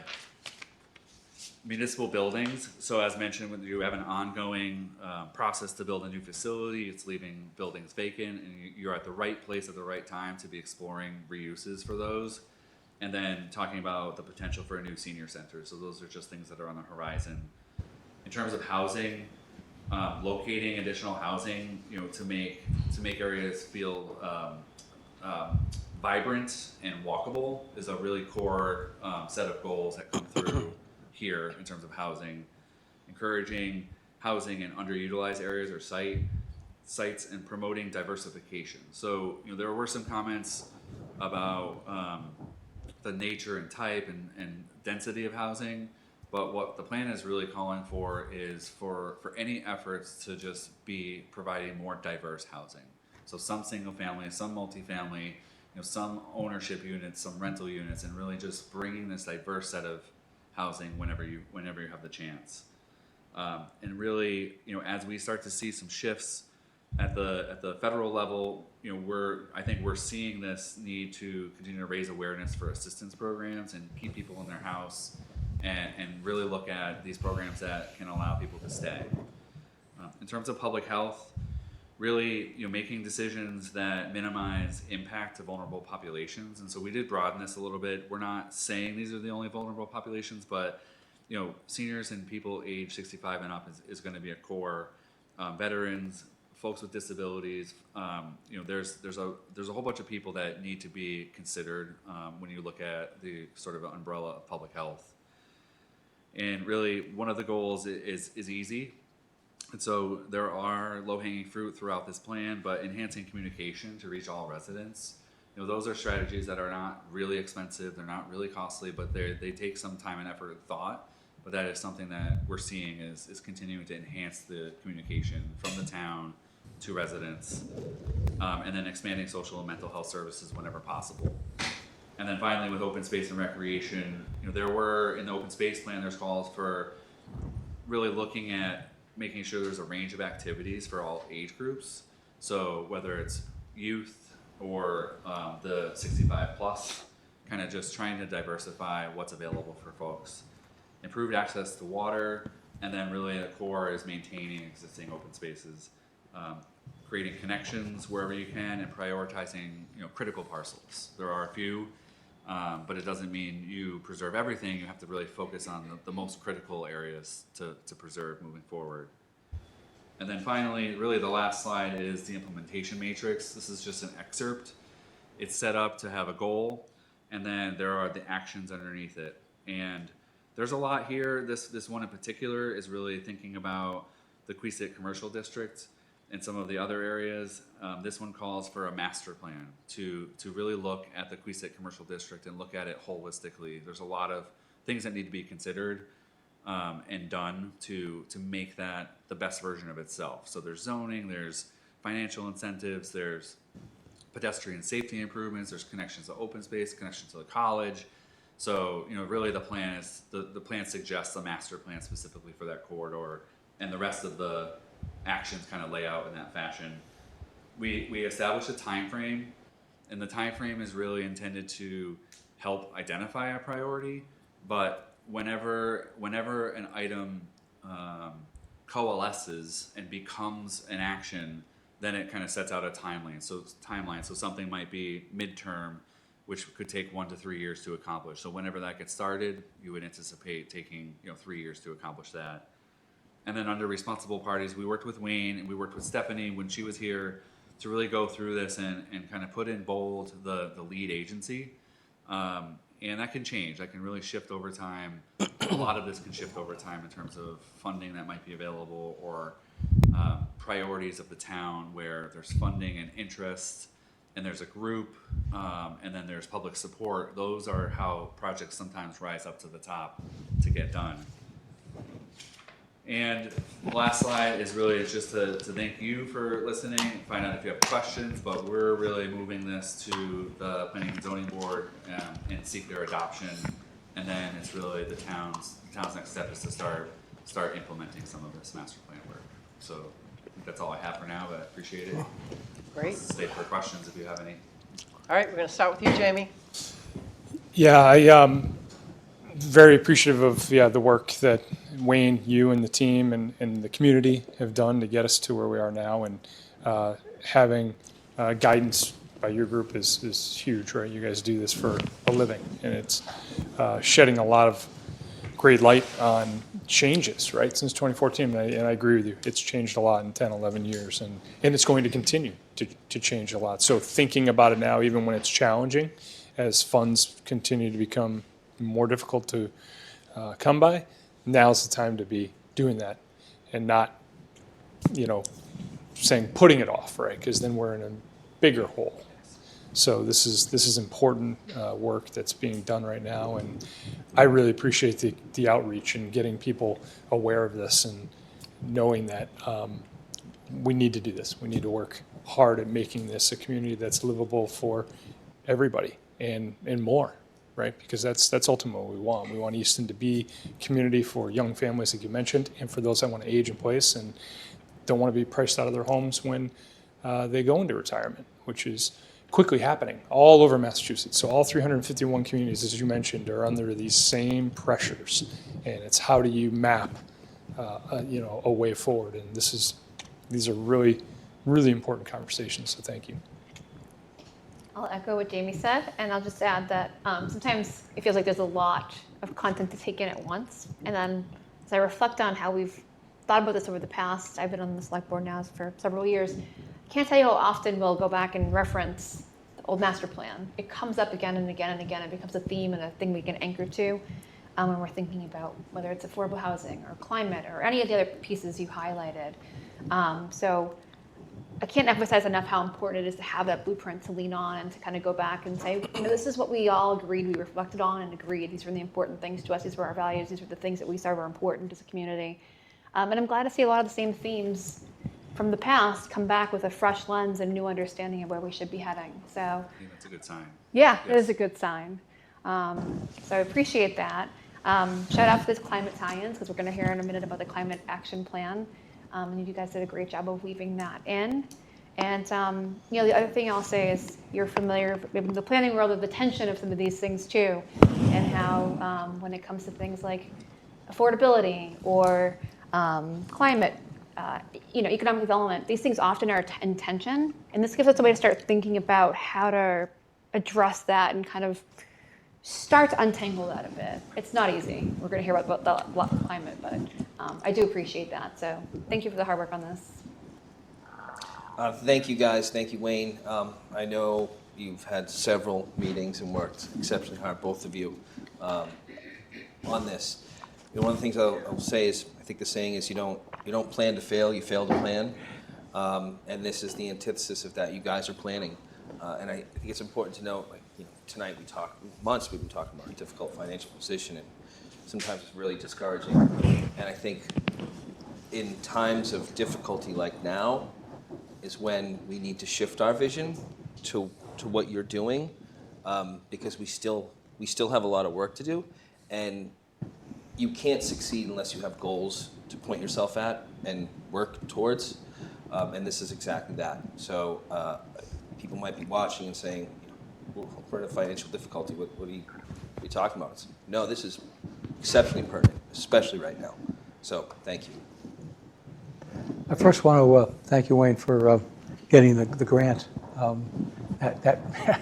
think it's important for the public to know that this was grant money that funded Jeff and the whole process. So I appreciate that very much. I thought the plan was very comprehensive. I did read it. It took me a long time, but I did read it. And I thought one of the things that jumped out at me was your responses to people's questions or concerns, and how comprehensive those responses were, and going back and pointing out no, that's not what it said, this is what it said, here's what we're thinking about. I thought that was very, very effective and very helpful. And I also enjoyed the fact that people were engaged. That was good. 30 people, that's fantastic. I would have liked it if it was 150, but okay, we'll take the 30. But I think that some of the things you pointed out were some things that we've been thinking about, and I'm glad that we had that 400-page plan from 2014 that you could begin with and moving forward. And I thank you for the efforts, both of you, for the efforts and for the committee's efforts on behalf of the town. Yeah, the committee worked really hard, and so they really deserve thank you as well. They meant a lot in 1 year, and it was their idea to really do this response to the public comments, the written comments, and so they deserve the credit for that. We put it together, but it was good. Okay, The committee was really when we see them, we'll give them that credit. Okay. So I just want to conclude by saying, personally, I think that vision statement was really remarkable, very strong, very direct, and I think it captures what we as a board feel, but also specifically what I hear from people in the community. This is a community-driven plan. The select board was consulted, for some interviews, and we were invited to come to the charrette and give some input, but we didn't do this. This is the community came together and looked at the last plan, and they moved this forward. And I think that that's really important to note, because inevitably there'll be a piece of it that somebody questions or thinks, that nobody ever said this or that. Where did they get that from? We got it from the people that served on this and met through all of these months to do it. And I just think it's important to acknowledge that. We've got tons of plans, and we don't let them sit on the shelves. In my day job, I work with communities all over the state that have master plans that say they don't look at it, refer to it, or go back to it. And I know, Mark's chair of the Economic Development Committee. I know that you've used that when I was on that with you. We will pull that out and say, these were our action items from the master plan. Have we checked them off? On the age-friendly committee, we developed those. On all of our committees, we look back on that. So this is a really valuable tool to have, and I love how it just pulls all the other plans together in one place that you can look at. It's also a really important tool for grants, planning. If you can refer back to an actual document that you have that your community endorses and supports, you have a much better chance of getting selected for a state grant if you have that in place already. And I just think that these are the kinds of things when the community comes together to look at and think about. Many of us aren't going to be in this seat in 10 years. I know I won't, but I'll be retired and on a sunny island somewhere. But these plans have to be in place so that the next generation of people that are leading, like when I came on the board, there were plans in place. So the board has a direction of what the community wants to follow. And we do pressure test it and touch points along the line. But what we read from that, then that trickles over to what the town administrator's goals and objectives are, and the staff, and so on and so forth. So everybody's going in the same direction, and you don't have whose great idea was it to start a cultural district? We never talked about that. Yes, you did. It was in the 2010 plan and the 2025 plan. So I think it's a real blueprint for our future, and you and the committee did an amazing job. Just one thing, I really want to applaud the town, because I think, starting with the town administrator, going down to the select board and through all the other boards and committees, it is really clear how much the previous master plan was referenced and incorporated and included in goals. And that's really the synergy that you want to have in a town government system, so that it really puts you in the best position for projects that we're going to COT or getting grants. So really kudos to you all, because it's been really consistent, and it was difficult, but it was easy for us to come up with the themes because they were really clear, and here we are solidifying them, for updated, 2025 and the look ahead. So really, you all deserve a lot of credit, because it was really clear all the way through your efforts and your consistency. So it's a great job. And thanks back to you. You were great, Jeff, to work with, and your team, and you produced an unbelievable document, Wayne. I can see your influence in there as well. You keep everything on track, organized, and I really appreciate the efforts. So. Great. Now, do we vote to accept this, or? Statutorily, the planning board adopts the master plan, but you do have a plan to adopt, and it is the next one. I'm not giving you the hook, but you all did great, and thank you. Oh, thank you. Wayne's amazing. Pulled up the plan for me already. All righty. Never mind, Thank you very much. Appreciate it. Thank you. Have a Thank good you, night. Jeff. you. Thank you, Wayne. You. All right, so next on our agenda is the plan from the Committee for Climate Action Planning. And Jen, I'm going to have you lead this conversation as the chair of that committee. Sure. I'm going to keep my remarks relatively quick because there's so many people who do so much work on this. Sean's going to get into the process, and Kim will walk us through some of the meat of the plan. But broadly, it's been over a year since the Committee for Climate Action Planning was formed. A year of a lot of meetings, a lot of deep analysis, a lot of spirited discussion. And we're here tonight to share Easton Forward, Easton's first climate action plan. Easton has a history of a lot of strong work in this space, and I hope this plan helps us to further advance that. First, I want to give I will also mention, following Craig's lead, this was grant funded, so the resources for this came from a grant. And I'd also like to thank all the people who were really pivotal in making this happen. First, ECAT, the membership of ECAT, which had a diverse audience, diverse membership, including residents at large, experts from the trades. We had climate scientists. We had a big range in here, which made it a very intensive discussion at times because we had a lot of views on how things could go. I also would like to thank the numerous participants in our advisory board meetings. We had 2 of those, which included folks from town, residents. Sean and I regularly consulted with folks from various offices across town, trying to figure out what could be feasible and what maybe we had to modify a bit. I'd like to thank our consultants, KLA, their team, for bearing with us. We had a big pause in the middle of this project because of budget issues, so that was disruptive, but we were able to keep things advancing. And the MVP was Sean, who's going to be mad at me for calling him out for that, but he really kept us all on track in ways that I can't thank you enough. And for every meeting and everything you saw, Sean and I are probably on the phone for an extra 2 hours every week, trying to keep this moving forward. So thank you, because you really were just a total rock star.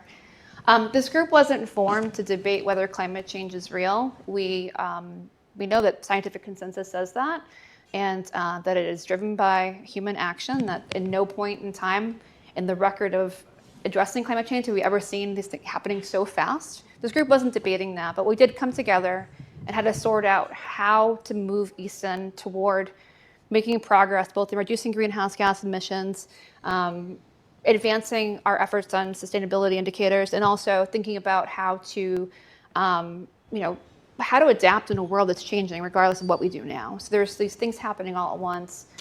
It wasn't easy, as I mentioned, and in the end, we did, though, come out with an 8-1 vote. I want to respect that we did not have consensus. Again, there were strong opinions, and many of us did feel that we could have gone further. The reality was we were constrained by deep budget situations. There were a lot of issues in here. Some things were flagged that on the surface may not have cost money, but they cost staff time, and we know we don't have bandwidth, for example. So a lot of great ideas came forth. It is my hope that this report is seen as a strong benchmarking exercise, and it lays out a roadmap for where we start and gives us the path to keep moving forward. We need that momentum. If we had gone too aggressive with goals that we couldn't reach, this could have ended up being a plan on a shelf. And that would have been a really, really bad thing. We needed something that could get us moving in the right direction. And what I'm excited about is when you see the implementation effort here, it involves a lot of different groups. So this isn't going to just sit there. We're going to have folks engaged, and we're going to keep on advancing it. So with that, I'll turn it over to Sean, who's going to walk us through some of the messy process that got us where we are. And then he'll turn it over to Kim to talk through more of the plan. And since Jen can't thank herself, or shouldn't thank herself, and she wouldn't because she's graceful, I want to thank Jen, because Jen, this has been a very important, passionate part of your leadership on the select board, and so to be able to lead the Climate Action Planning Committee, it was really great to work with you, and you really took us through some tricky times, so I appreciate your leadership on that. To reiterate two very important points, this was grant funded and this was resident led. Those are two very important core components of this process. We got a $100,000 grant from the state. Our former planning director in the planning department was fantastic at securing grants, and they got us $100,000 to start this climate and energy plan. And from the onset, our leadership team wanted this to be a resident-led process and to make sure that there was broad and diverse representation, to make sure it wasn't just the corner office making these decisions in the back room. That's why we had committee representatives, at-large residents, myself as the town administrator's designee, and then both commercial and residential tradespeople, so we could have that balance between experts, residents, people in the trades that know what, when it comes to developing a project, knowing what that actually takes in real time. And so we had a great cross-section of residents in this community to make that process to the final product where we are tonight. Just to give you a little bit of background, May 2024 was when CCAP was first sat. We did interviews. We actually had more interest in the seats than we had seats. We had nine folks that had applied, and we only had 4 seats. We ended up ramping that up to add alternate positions just because the level of interest that we had.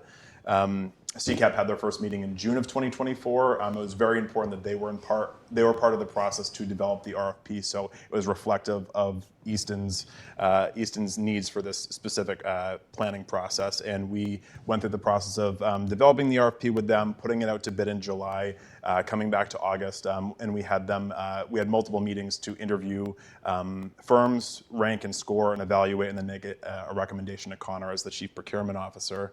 And following that, we had gotten 5 bids. We did the evaluation process, and we ended up ranking KLA as the highest. And the board will remember that you all awarded that contract last September. And shortly after the award, KLA kicked off that process, which Kim is going to go into a little bit more detail with, but it was truly resident-led. CCAP led, they were in the driver's seat the whole time.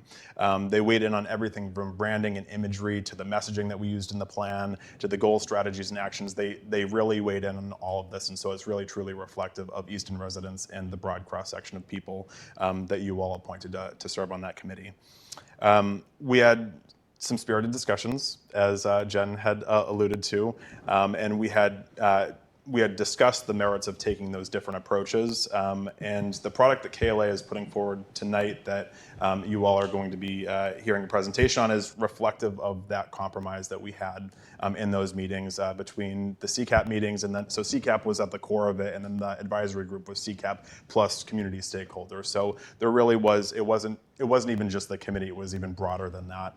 And so I want to, again, underscore the thanks that Jen had put forward and just thank town staff, CCAP members, the residents that took part, the community stakeholders, because everyone brought a different perspective, and that's what gave us this good process. And Connor actually was the one that had teed it up and said, if you do the hard part first, it'll pay off in the end, and it really did, because we had those difficult discussions, but we ended up with a good product at the end. So now I'll turn it over to Kim to give us a little bit more on the plan's development.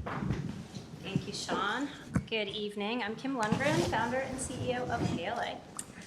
I started working with local governments on climate action planning almost 25 years ago. I was hired by the city of Medford, actually, to become pretty much one of the first sustainability directors in the country, and wrote the first climate action plan here in Massachusetts, one of the first in the country. So I've been doing this for a while, and a lot has changed since then, and particularly around what we're seeing from the climate change impacts. We have experienced warmer and warmer years. In fact, the 10 hottest years on record have happened between 2015 and 2024. We're also seeing increases in drought, extreme storm events, flooding, you name it. We're seeing it all over communities throughout the country, throughout the world.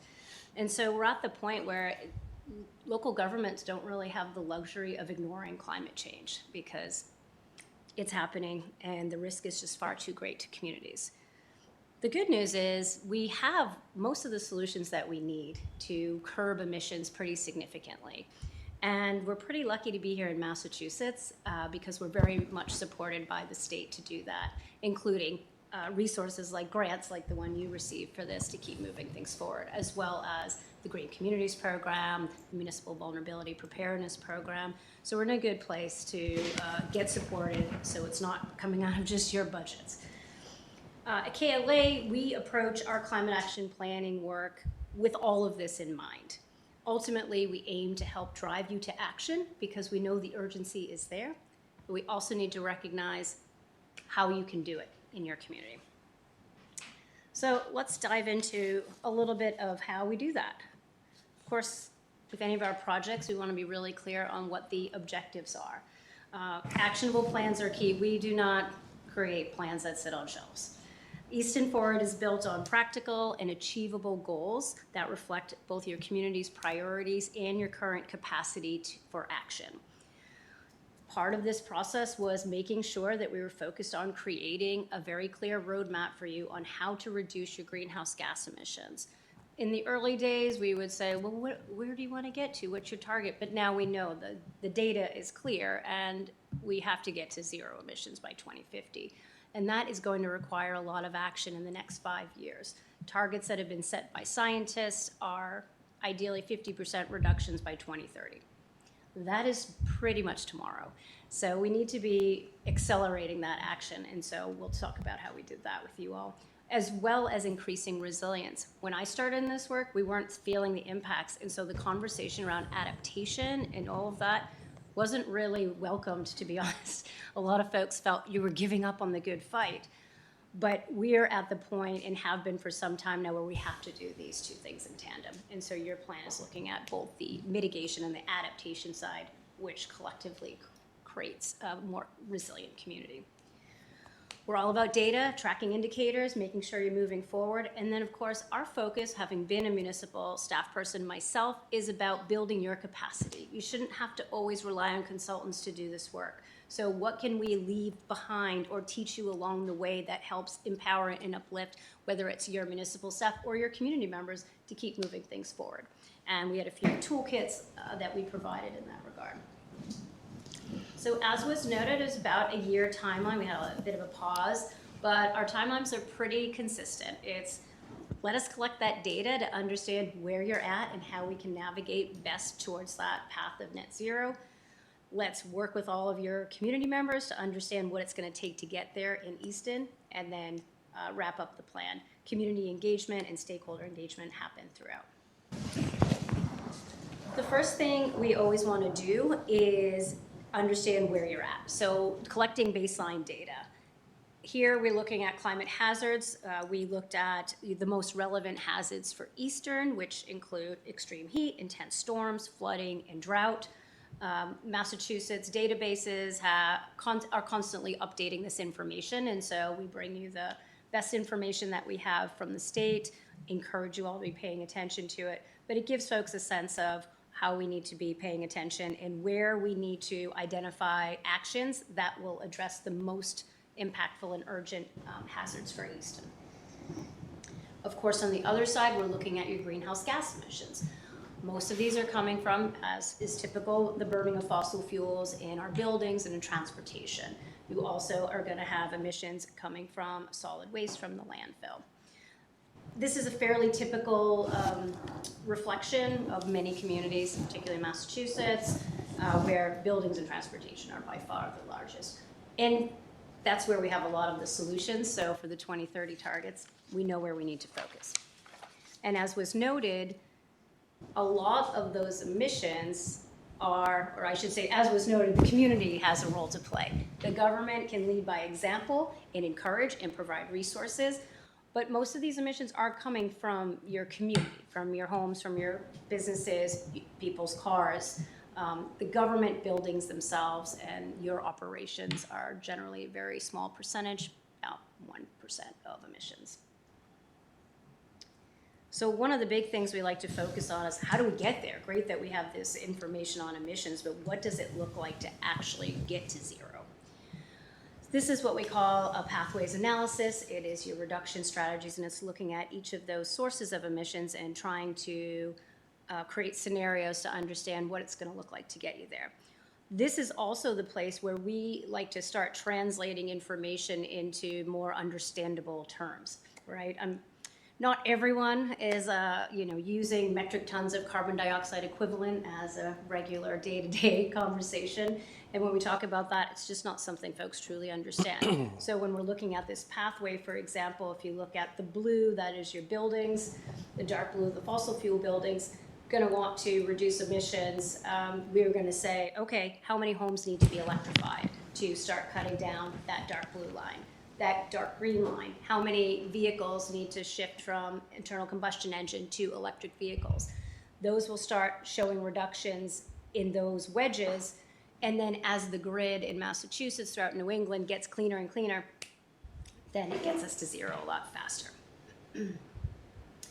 Once we have all of the data and we've analyzed it and forecast out those emissions, we want to sit down and meet with your diverse group of stakeholders.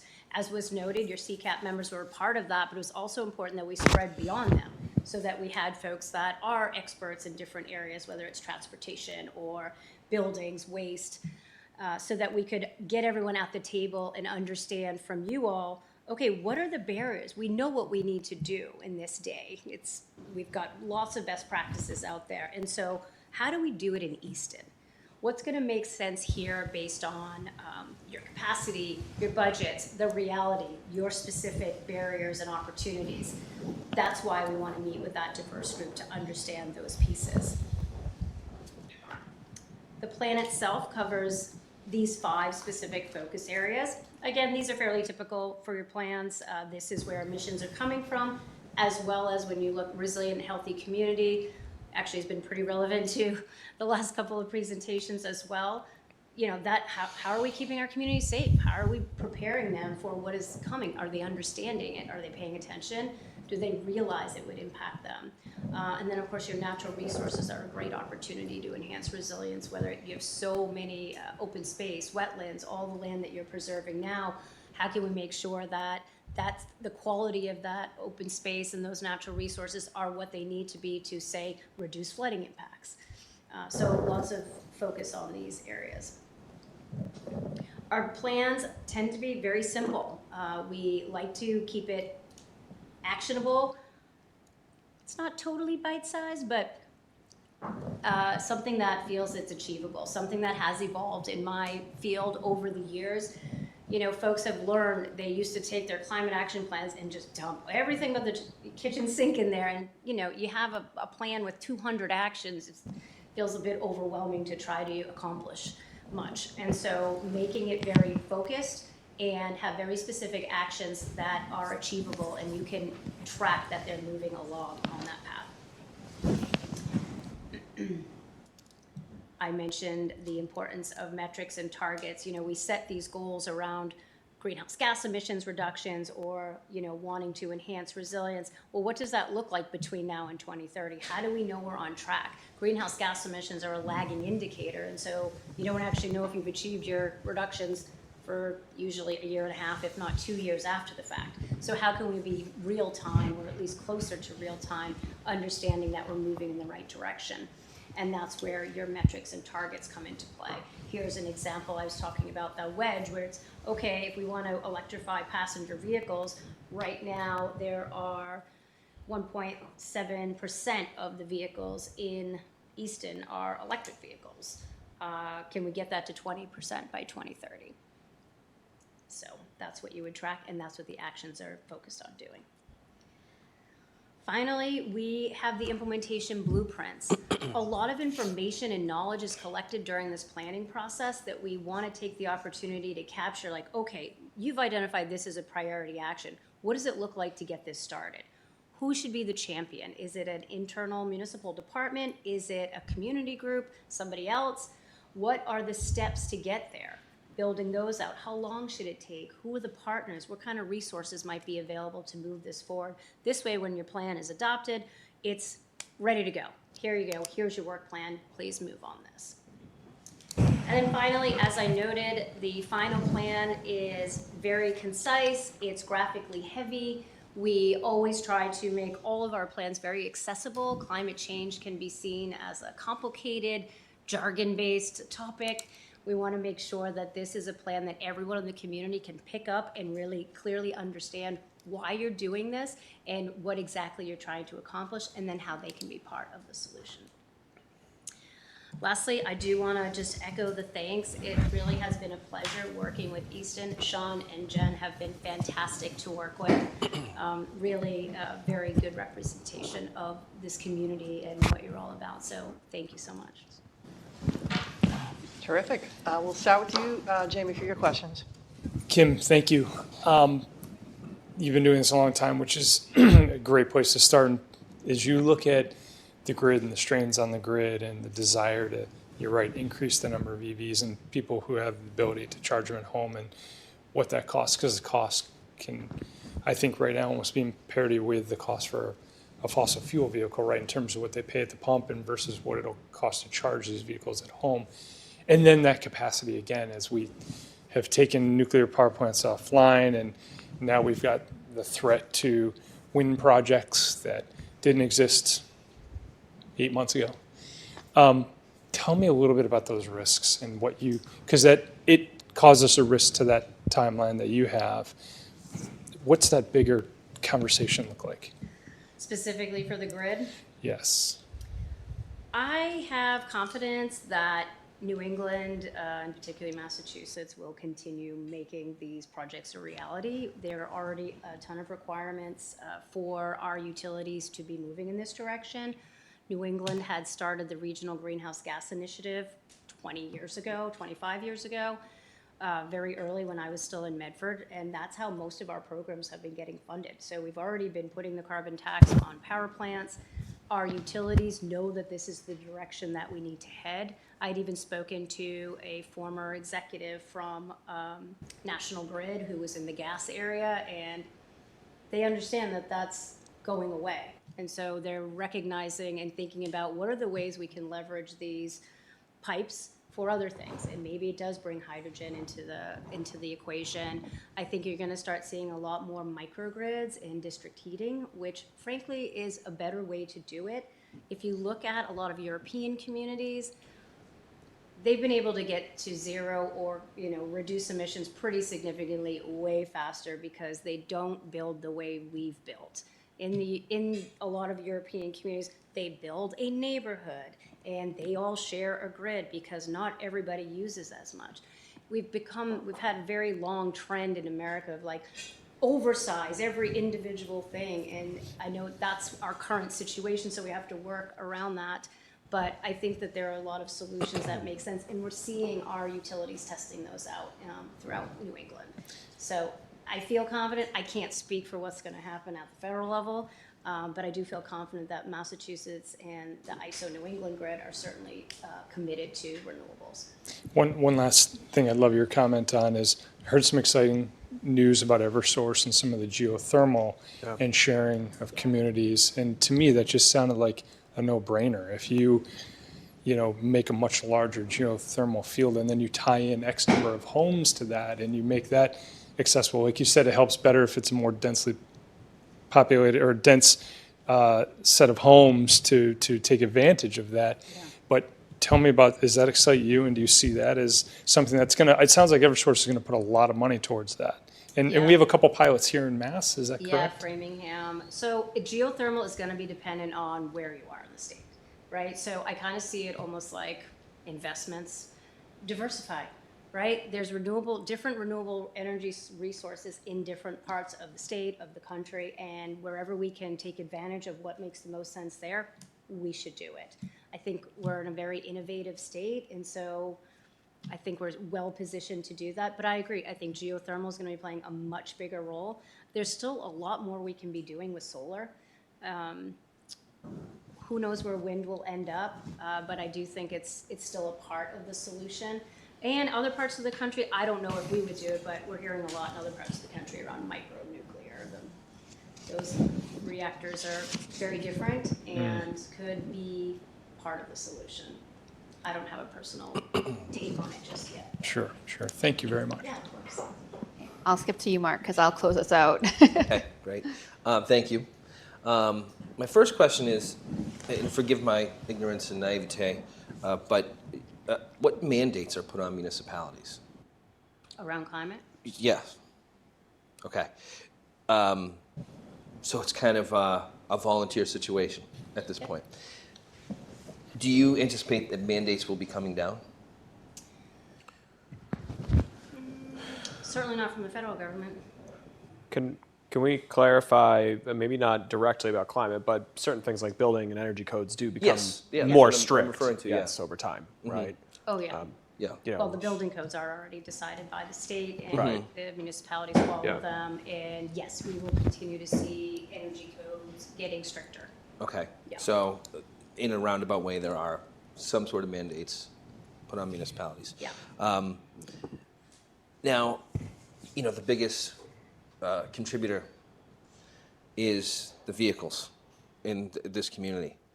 What can Easton actually do to do something about that? Because, I mean, that was by far the biggest contributor. Buildings are actually the largest at 43%, and then transportation was at 39%, so right behind it. Okay. So what can the town do? For buildings, okay, there's codes. So there's something built in there Yeah. to, over time, lower that. Yeah. So that's codes.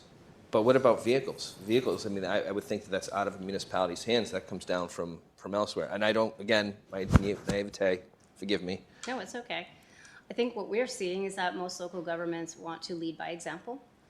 What's interesting is local governments are in a very unique position to inspire behavior change. Behavior change requires kind of three core things. You need to have information come from a trusted source. You need to have consistent messaging and enabling environments. And so that third piece is really important. All of these are things that local governments can and are doing pretty regularly.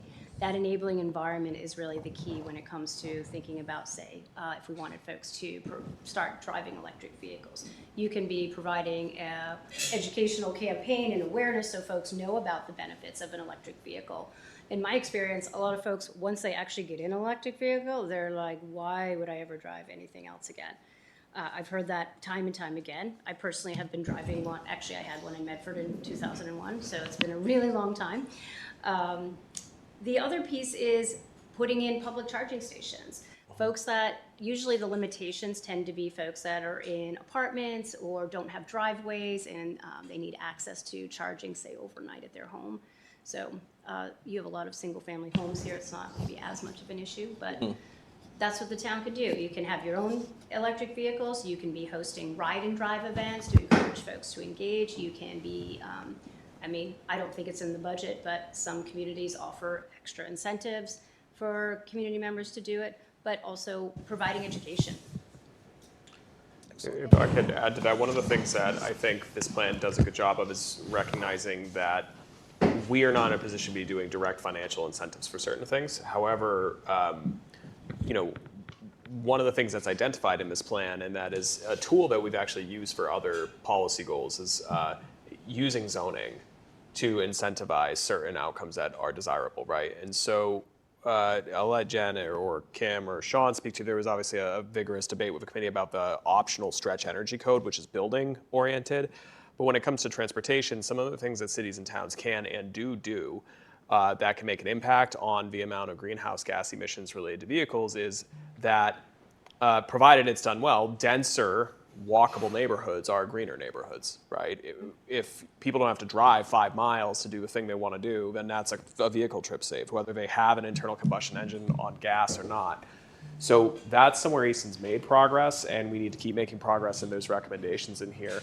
And there's ways that you could, through the regulatory process of planning board and town meeting ultimately, adopt incentive structures in zoning so that as new development occurs organically and there's infill and redevelopment, that you're using a carrot instead of a regulatory stick to force adoption, right? Because that'd be kind of, I think, difficult here. But perhaps how the zoning regulations in Easton have used those incentives often has been for a density bonus for historic preservation, right? Because you're trying to do those two things that, as Jen said, are in conflict. You want historic preservation or green space generation or preservation, but also denser and diversifying housing. And so our zoning code already heavily leans on in a lot of areas that have developed successfully. Bonuses for folks who, as part of maybe a redevelopment, preserve a historic structure on site or create green space that's permanently preserved. You could use a similar framework for if you're building a or whether it's single family or multi-unit, if you include EV-ready infrastructure in there, then perhaps you could, do something denser or mixed use, things like that, so that you create a policy and market-based economic incentive for people to start adopting these things. There's also things we can do, taking our fleet from where it is today, municipal fleet, and fully electrifying it is not fully within reach, but we've started moving to hybrid vehicles where we can, and we'll be moving to EV vehicles where we can. So I think there are places, even with the considerable budget challenges we have today, that this plan specifically identifies, but that I'm excited that there is opportunity there. And then I also think some of it's just going to be market forces, right? We know there are historically natural gas companies that are working on geothermal. We know not only our buildings being built right now are fully geothermal, which is really exciting. There's private development happening in Easton right now at Sawmill where that's entirely geothermal too. So there's my uncharacteristic optimism for the evening.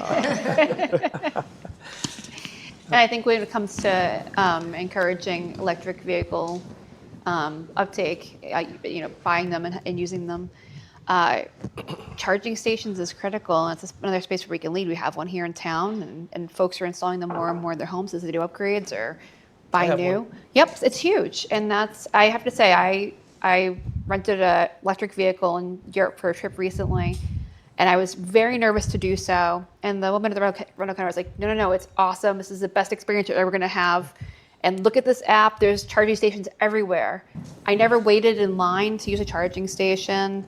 They were fast. It was efficient. And I spent a lot less money for electric charging the car than I did for the gas when we had a vehicle at another point in the trip. So like you, I'm like, ooh, next vehicle is definitely going to be all electric. It was a really nice ride. So I think that momentum will happen as well. But the stations and more availability for that will be a huge, I think that's the biggest thing I hear people say, oh, the long lines and, the fear about running out of, The infrastructure. a charge. Yeah, the infrastructure is a problem. But luckily, like Kim said, we're in Massachusetts, which it made our baseline for this that much easier because we have strong energy code. We have a lot of these principles are in place here, whereas other parts of the country are further behind. So I'm also, like Connor, optimistic about the future if we keep riding this momentum. Greg? I know that there has been a push for using heat pumps, and yet one of the complaints that I hear from folks who do that is that the cost of electricity is so high that they are questioning whether or not they should have done that in the first place. And given what's been going on at the federal level, I don't want to get into a political discussion, but what's been going on that level in terms of wind and those kinds of things that had been on the forefront of the previous administration now are being put on the bottom burner.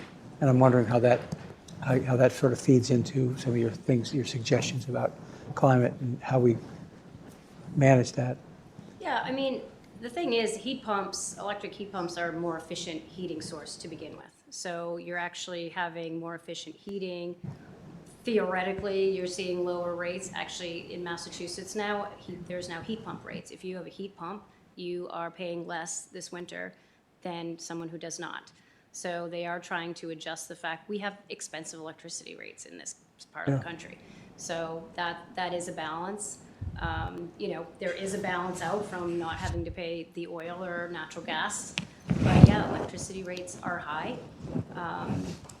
It also is just a matter of kind of changing some of our habits. But I don't think that we're going to see a slowdown on the heat pump side. Again, in Massachusetts, they do have a huge program for this. It is growing in popularity. We're seeing more and more homes that are built fully electric. You've got 10 communities in Massachusetts that have been working with the state to allow fossil fuel-free requirements. So that market is just growing here, and folks that are using them are enjoying the comfort, for sure. The federal government, I think, is a bit of a wild card. I'm cautiously optimistic that we are just shielded a bit here because there's quite a bit that's in the state's control and in our local government control. But I don't think that it's a bad action to still have in here. Thank you. Yeah. Yeah, Craig, I installed them in our house. We kept our steam system as well for like backup for the coldest days. But we installed them, and I find that the cost between the natural gas and the electricity, it's been relatively similar when you look at both bills together. I mean, the electric bill does look like a lot more, but when you factor in that difference, it's not a huge difference. And what Kim's saying is accurate. It is more, especially when there's only a handful of days in the winter where we're so cold we have to really rely on a certain window of time, rely on the old system. But otherwise, the house is more thermally comfortable. And I'm noticing a difference in like just the air quality and everything as well. It's been a positive experience for us. So I hope that folks don't shy away from them thinking that there's major challenges there. I think there's more benefit than there's drawback. Well, Town Hall uses heat pumps too, right? Yes, we've made significant progress. We still have a legacy system for backup, but we are primarily on heat pumps here. But even on some of the coldest days that we've had, those heat pumps are working. Yes. Yeah. Oh, yeah. Yep, it's Yeah. just not like Yeah, I have. Which them I as would well. be shocked. I was skeptical of that when we were getting Yep. the grants to do that Right. through the green energies, because this building is so old, and so if it can keep this place, consistent with temperature, I have high hopes for it. I feel like Easton has been doing things very forward-thinking for many years now, a little bit at a time. So, when we're building new buildings, new schools, we were considering, taking into consideration. In fact, our elementary school, the Blancham School, has like a window where little kids can go in and see the technology behind what we've done there, making our building solar ready, waiting for the opportunity to be able to fund solar, to get those on and do it quickly. The heat pumps here, electric charging stations, trying to convert some of the vehicles, putting this all together in one plan to be able to get a baseline, to be able to measure the success is really important, and you've championed that for a long time, Jen, so I'm glad that we were finally able to get to that. People say that, the government's too big. I think I agree it to a certain aspect, not that the government is too big, but that shouldn't be responsible for everything. We need, when we talk about who's driving this, I hope that people in our community will step up, because I hear that there's a lot of people that care about this. Everybody needs to raise their hand. Like, we need action right now. This is really critical. It's so hard for a lot of people to envision what things look like, and for myself, 5, 10, 15 years down the road. But we can't sit and wait until we're already off the cliff and we've let all these opportunities pass by. A few years back, I worked for an agency that did public policy around things like this, and we had the climate people, the developers, the housing people, the transportation people in a room. It was exciting, and there was fireworks, because there is a lot of tension on that. But we really made progress in a lot of different areas, baby steps to get people talking. And I think that keeping the communication open in our community with community conversations around this is going to be really important as well, because some of the things are irrational or fear, and they're not as bad as it sounds. You can build passive housing.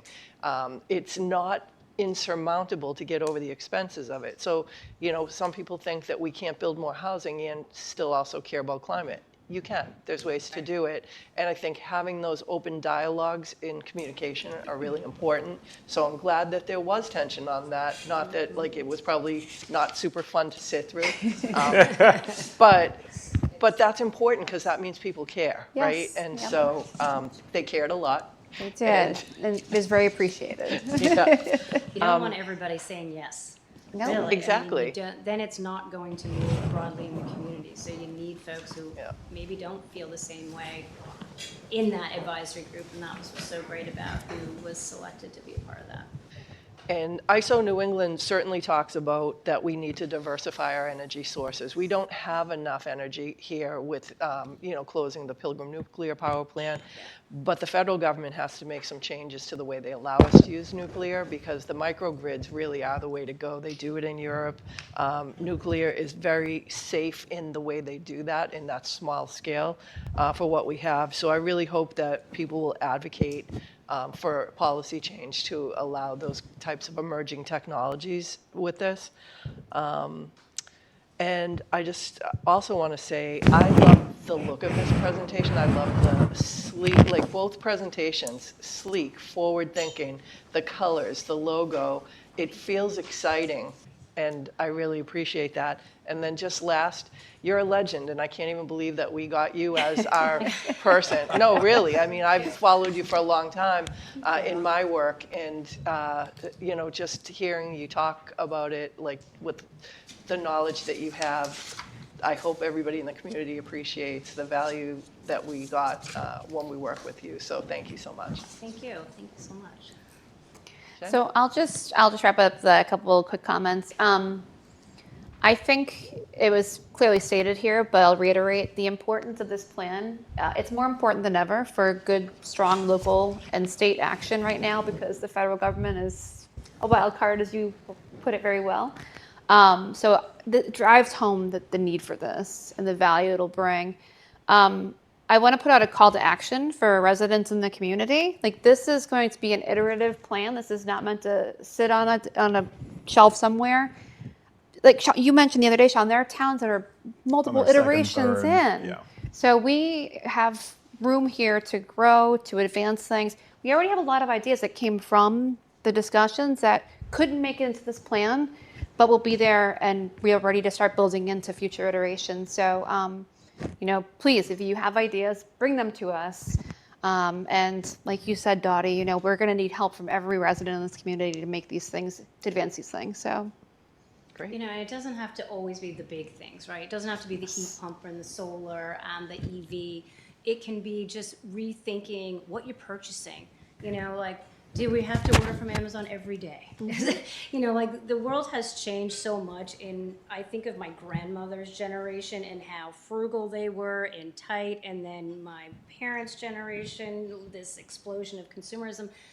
I think if the kids are in the school and they're seeing this technology, right, this is going to be all they know. Just like so many kids only know being on an iPhone or an iPad, these kids will only know solar panels and heat pumps and EVs, and that will be their world. And right now it's just kind of getting over that change. And change can be hard for some people, but there's so many benefits to taking action on climate beyond addressing climate change, related to housing affordability, health and safety.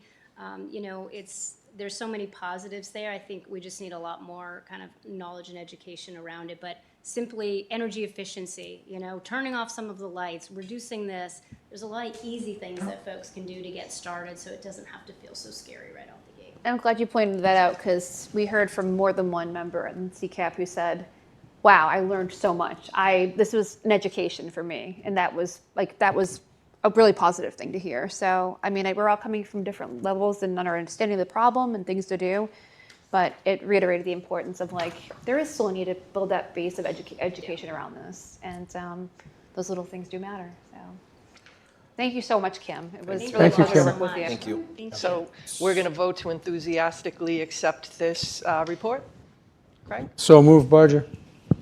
Second, Stacy. That's Bodger and Stacy. All in favor? Unanimous. Thank you. Thank you, Thank Kim. you all so much. Good work. luck. Kim. All right, our final presentation PowerPoint guru. All right, Wayne. is the surplus property study report and the Bay Road concept plan with Wayne Beitler and Studio Luz. I think that this is great to have these three in a row because they're so connected, and it's I feel excited, the momentum, it's really, really great tonight, so.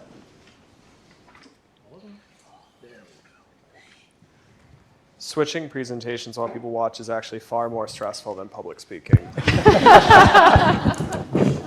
Thank you, Sean, for getting us. We're not there yet. We're not there yet. We're not there yet. We won't without further action. What have we done? Oh dear. We're still thanking people. Very grateful.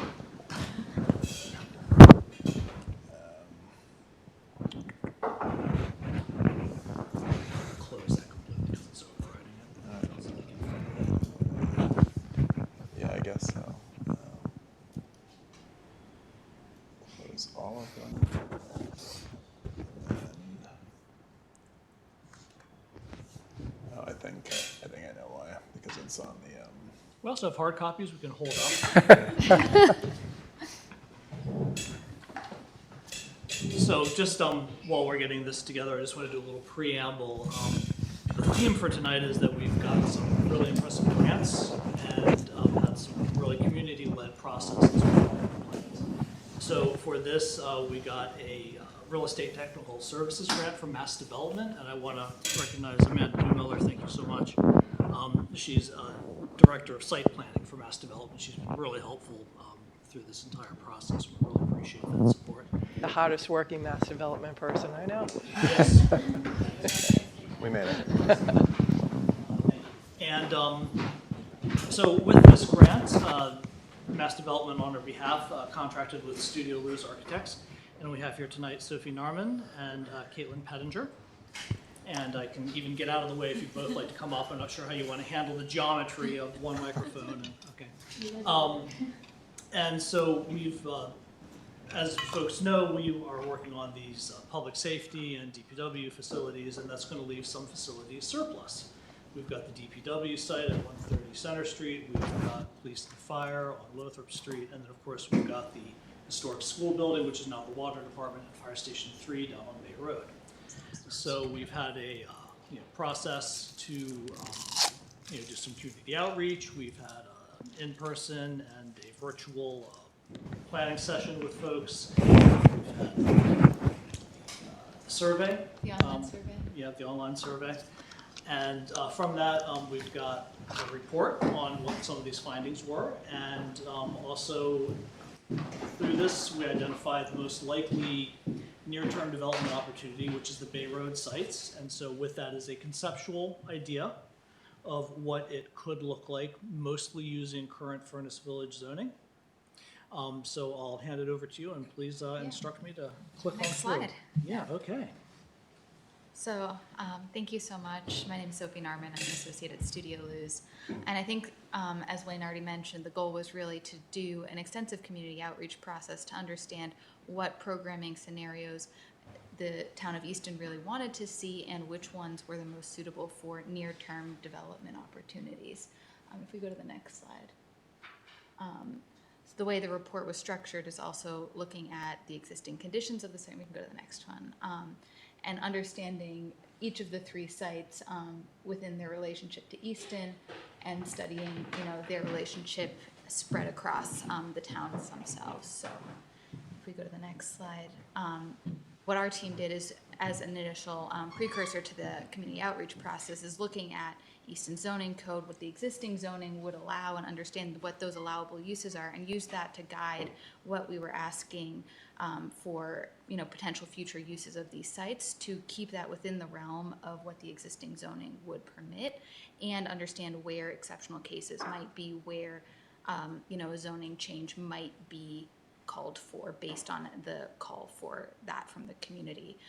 And the other major point was looking at natural and cultural resources. There's significant cultural resource and historic districts within Easton, and understanding the positioning of those, specifically, positioned near historic Main Street versus at the Five Corners sites, and looking at how those two are slightly different, and looking at what the unique conditions of each of those would be, and how those start to relate to the plans for these future police and fire stations and municipal properties, and what gaps those might leave within the immediate context where they previously were located. Thank you. And so here, looking at each of the three sites, one of the things we evaluated was, assets and challenges that each of these sites would present for immediate near-term development. And so looking at 130 Center Street and the DPW facility, understanding that this site uses a septic system, is on town water, it has access to some open space along the South Coast Rail right-of-way, but is not in proximity to town sewer for future upgrades. And this would be a significant burden to clear for future development. And so hearing what community would want to see there and understanding how that aligns with what the existing site conditions would be. And taking that as well to 4648 Lothrop Street, the police and fire station. This is in close proximity to schools, and this is something that was heard through the community engagement process very clearly about how the program that would go there should really tie into the existing educational and recreational context that is there. But one of the major constraints on this site is the wetland and river setbacks on that, limiting potential development footprint. And so thinking of future development process and disbursement of that site, how much would actually be feasible to do there in a potential development scenario on what the buildable footprint is. And something that we heard was that there's a lot of more support for reuse of that. And I know there's been an extensive study of what that would take for that site. And I think there are some challenges with what a new footprint would be allowed on within that site. And then the third site is the largest. This is the Bay Road site, the Water Fire Department. And what the major asset there is the proximity to Five Corners. And we were hearing that walkable communities, access to services, that is something that is very present within the Five Corners area. And this is the site that is already on town sewer and water. So it's very appealing for future development scenarios and the ready accessibility to tie into existing systems. There are some challenges. We can go back one quickly. There are some challenges just due to there is a river and some wetlands at the rear of the site. But as you look to some of the future development scenarios, there's some strategies that we've shown of how that could be preserved and actually be an asset to future development on that. So next. So as Wayne already mentioned, we did a multi-pronged community engagement approach, and this included a virtual workshop, an in-person workshop, and an online survey, which I would like to commend the residents of Easton for. It was one of the most engaging online surveys that Studio Luz has ever put out for community engagement process, particularly in the time frame that we did it for. So huge kudos for engaged residents. It was wonderful to hear all of the input and hear how the visions for each of the three sites could be progressed. And so as part of this, looking specifically here at the Bay Road site, the 4 priority programs for this site were small commercial, specifically local business opportunities. Recreation is huge, and the site presents amazing opportunities for that with the open space at the back of the site and the connection to the brook and wetlands there. And then housing, this was also heard in the master planning, creating a diversity of housing, and so thinking about opportunities for young family housing, senior housing, as well as supporting the arts and culture through artist loft housing, and how we tie that in to create a diversity within a development parcel, as well as community programming through the town. Next. So here you can see this is one potential iteration and vision of how all of these things that we've heard from the community could be manifested within this site. And one of the major things is looking at how we preserve the open space to the rear of the site along the wetlands and along its 11R Highland Street. And so this proposal for how that might play out is to leave that vacant and preserve that as open space that could serve and be a benefit to the community. And then creating a neighborhood or a series of neighborhoods within the remaining parcels that have a diversity of housing. And so it's about 46,000 square feet of residential programming across, we have attached townhouses, senior living, artist loft housing, and looking at how those also start to create a community and a relationship between all of them, and providing different opportunities for housing, whether it's rental or ownership or short-term artist loft space, live workspace, and also supporting the arts and culture and using the asset of the historic schoolhouse as an adaptive reuse potential that would serve that artist live workspace. And then at the front of the site, creating a small commercial retail space along Bay Road where you could have, retail, restaurant use. These are things that are already allowed within the zoning. And many of these residential types are allowed through a special permit. They're not explicitly permitted, but would be accessible through the special permit process. And so here you can start to see creating these, tight neighborhoods, walkable spaces, as well as interstitial open spaces, potentials for playground or dog park spaces. Dog parks were very popular within the community engagement process, and looking for opportunities where folks could let their dog out and have them run within the neighborhood as well. And so I think here what you can see through one vision of what that might look like is a very walkable community and neighborhood space where there's eyes to shared open space. You can walk down the street and go to the grocery store in Five Corners, or go see your neighbors, but also creating sort of an intergenerational community is something that was very important. So looking at how those different residential types feel connected and visible to one another, and allowing this to sort of shape and guide a future RFP for the dispersal of this, and having something to refer back to of how these things might interplay. Yeah, and so I think our report also included a series of next steps in terms of what it might take to get to a request for proposals. And so I think part of this and some of the challenges that might be presented in this and need to be considered further are the building upgrades required for the historic schoolhouse itself. There is some accessibility challenges within that would be solved by a development or an individual developer of that, but also looking at structural integrity for renovation and expansion that was proposed within this. And then looking at zoning and understanding where, if any uses that weren't shown here are desirable, if a zoning change would be required for that specific parcel to expand and create more financial feasibility in that. Thank you.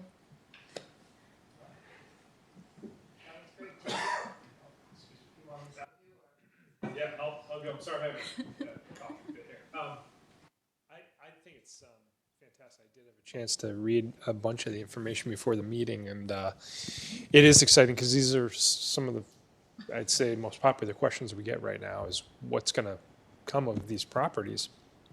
And to start to form a vision, especially like this over at the Bay Road property, is fantastic. This is what we're all talking about. A nice mixed use. You have the opportunity for commercial investment and commercial receipts, and at the same time providing housing opportunities for those that we want to both stay here in town and then bring here to town, and that creating a livable, walkable, affordable way to do that. And it's very vision forward, and I like it a lot. I really enjoyed reading the report.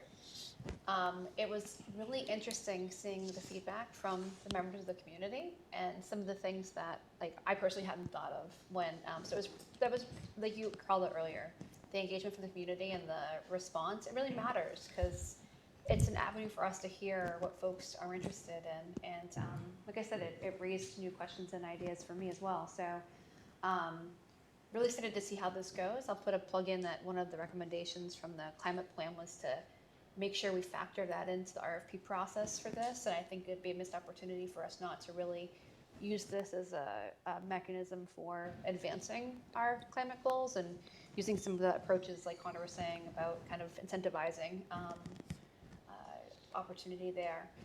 So great work with it. I'm really excited to see kind of what the next steps are for us as we start to think about how to best use these properties.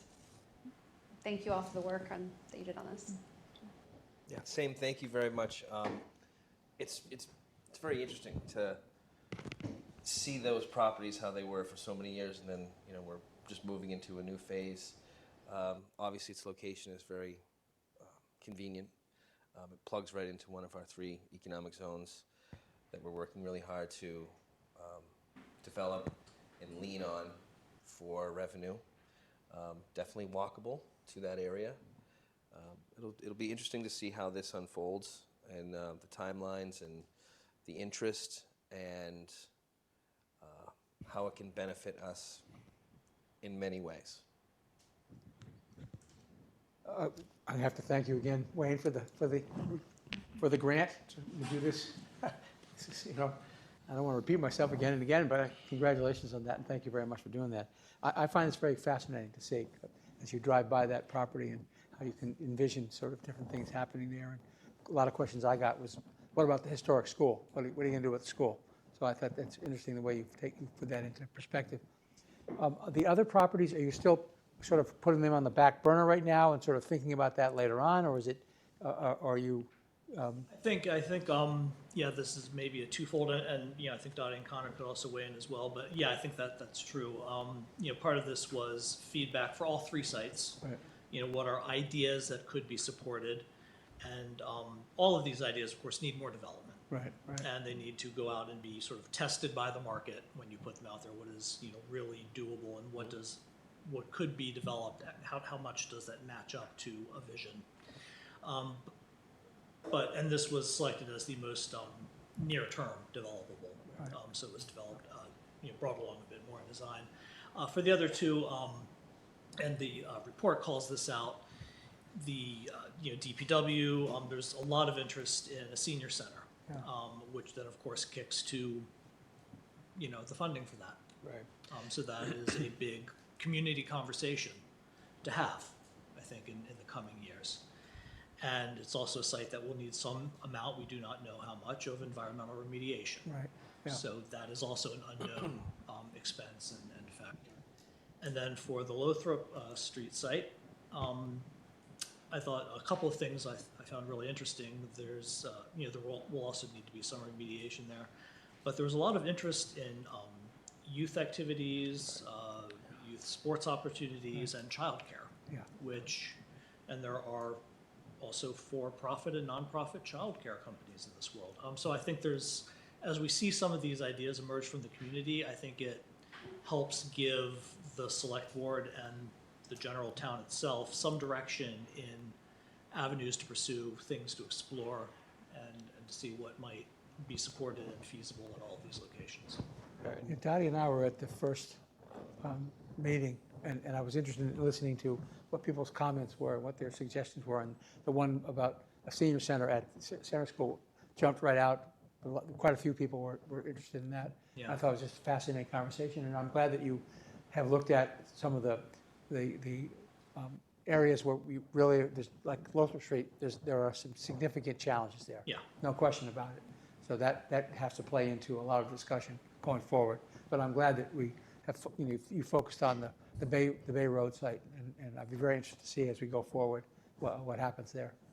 Yeah, I think it's important. The scope specifically called out of getting this kind of baseline, and I think you all did a wonderful job, so thank you, Wayne. Of the environmental and wetland restraints, which as we knew from the municipal building project, outside of a site being far too small. I mean, Lothrop Street in particular is on top of a river, which is suboptimal under modern building standards. And so it was get that baseline, get the community feedback, and then prioritize one. And so Bay Road is the largest site. It has the most developable land. It has the best infrastructure, the best access to infrastructure. But also the community feedback, and correct me if I'm wrong here, on the other 2 sites largely centered around things that actually cost us money. Yeah. Yeah. Right? So there was an overarching theme from the public, which is good, that recognized the financial challenges and operating challenges we have today, and said, it should be a real priority to make sure that these properties can generate some not only sales revenue but recurring revenue. But then some of the most popular ideas for what to do with them are municipal and or nonprofit uses that generate no money. And so I give credit to the team, but I also think that when you had that coupled with a larger, more developable parcel that also organically had more community feedback around mixed commercial and multi-generational housing, that I'm glad you prioritized what you did. Well, I think this kind of goes along with the theme of everything that we've been talking about, and we have so many contradictions. Like, we want change, but we don't want to change. We want new things, but we don't want to fund the new things. So while we were getting some grief from some people in the community about, spending money on new buildings and so forth, we also had, at the very same time, a group of people coming to us saying, when are we going to get a senior center going? Like, so it's really hard for a policy-based committee to be figuring out what our direction is when we're hearing contradictory comments from our community. And that's why these plans are so important, because these are people, at this one in particular, I probably didn't know half of the people there I've never met before, which, you know, you think after doing this long enough, you know a lot of people in the community. These were new faces, new ideas, strong opinions. It was really good. So, like, that's again, this is the kind of feedback we need. My concern on it was what you just said, Connor. You know, we're trying to find a pathway to get through this tough time we're in now and move forward. And the way to do that is to bring in new businesses. Every time a new business comes, I don't care what it is, there's criticism over, well, we don't mean that kind of business, right? So we need new businesses, we need new revenue, we need meals tax, we need hotel tax. Stuff like that is going to get us moving quicker. So this is the site that can really balance all of that out. When you look at the way that that was set up in the thought process and even the picture, this is how this community was started in the first place, is by villages, little villages. We call them villages. We have Northeastern Village, we have Furnace Village, we have, oh, help me, from the townie. Come on, you know what I'm talking about. I do. Up on Union Not Street. crazy. Union I can't Street, stand up. Tell them to tip my tongue. that part. But like all these little villages came together in our community, and that's really what that's going to be, is its own little kind of self-sustained area, and I think that's really exciting. I think that this is going to be the thing that helps us get over some of the hurdles. You did an amazing job. Again, this presentation is just so inspiring. It looks great. It's easy to read. It's got everything in it. Amazing presentation. You've both done a really great job, and I want to thank Amanda. She's a rock star at guiding these things through, making the selection of who gets, you know, her and her team over who gets the grants, and I hope that we are a good reflection on successful grantee that does the work, that follows through and gets this done. So thank you very much. Thank you. Just want to specifically also thank Wayne and the planning department, because concurrent with all of these grants that overlapped fiscal 25, the planning department not only had a leadership transition, which is hard, planned retirement, but still hard to manage these, also had staff cuts. And that's amazing that they managed all these grants, that all of them were funded, not with local dollars. And it can sometimes feel contradictory for folks when we have really legitimate, real operating challenges today to be working and thinking about tomorrow. But I really appreciated in the master plan update that one slide that showed not even everything, but just like high level what we have all done, including residents and the businesses here, since the master plan in 2014, and it's an extraordinary amount of progress. 2014 is it was overlap shovel work starting, but it's pre any sewer in Easton, pre-energy aggregation, pre-SEMREC, before Blanche Ames, before the municipal buildings, before purchasing the Gill property, which is one of our largest open space acquisitions. So it wasn't just build, build, build, build, build. There was also preserving space, preserving the environment. MVP, the best years of new growth we've ever done, including the highest amount of commercial growth that we've done, which is something that we have heard residents ask for a long time, understandably, as we face these revenue challenges. The cultural district, expanding solar, reducing the power we use even in old buildings like this. We have come such a long way, and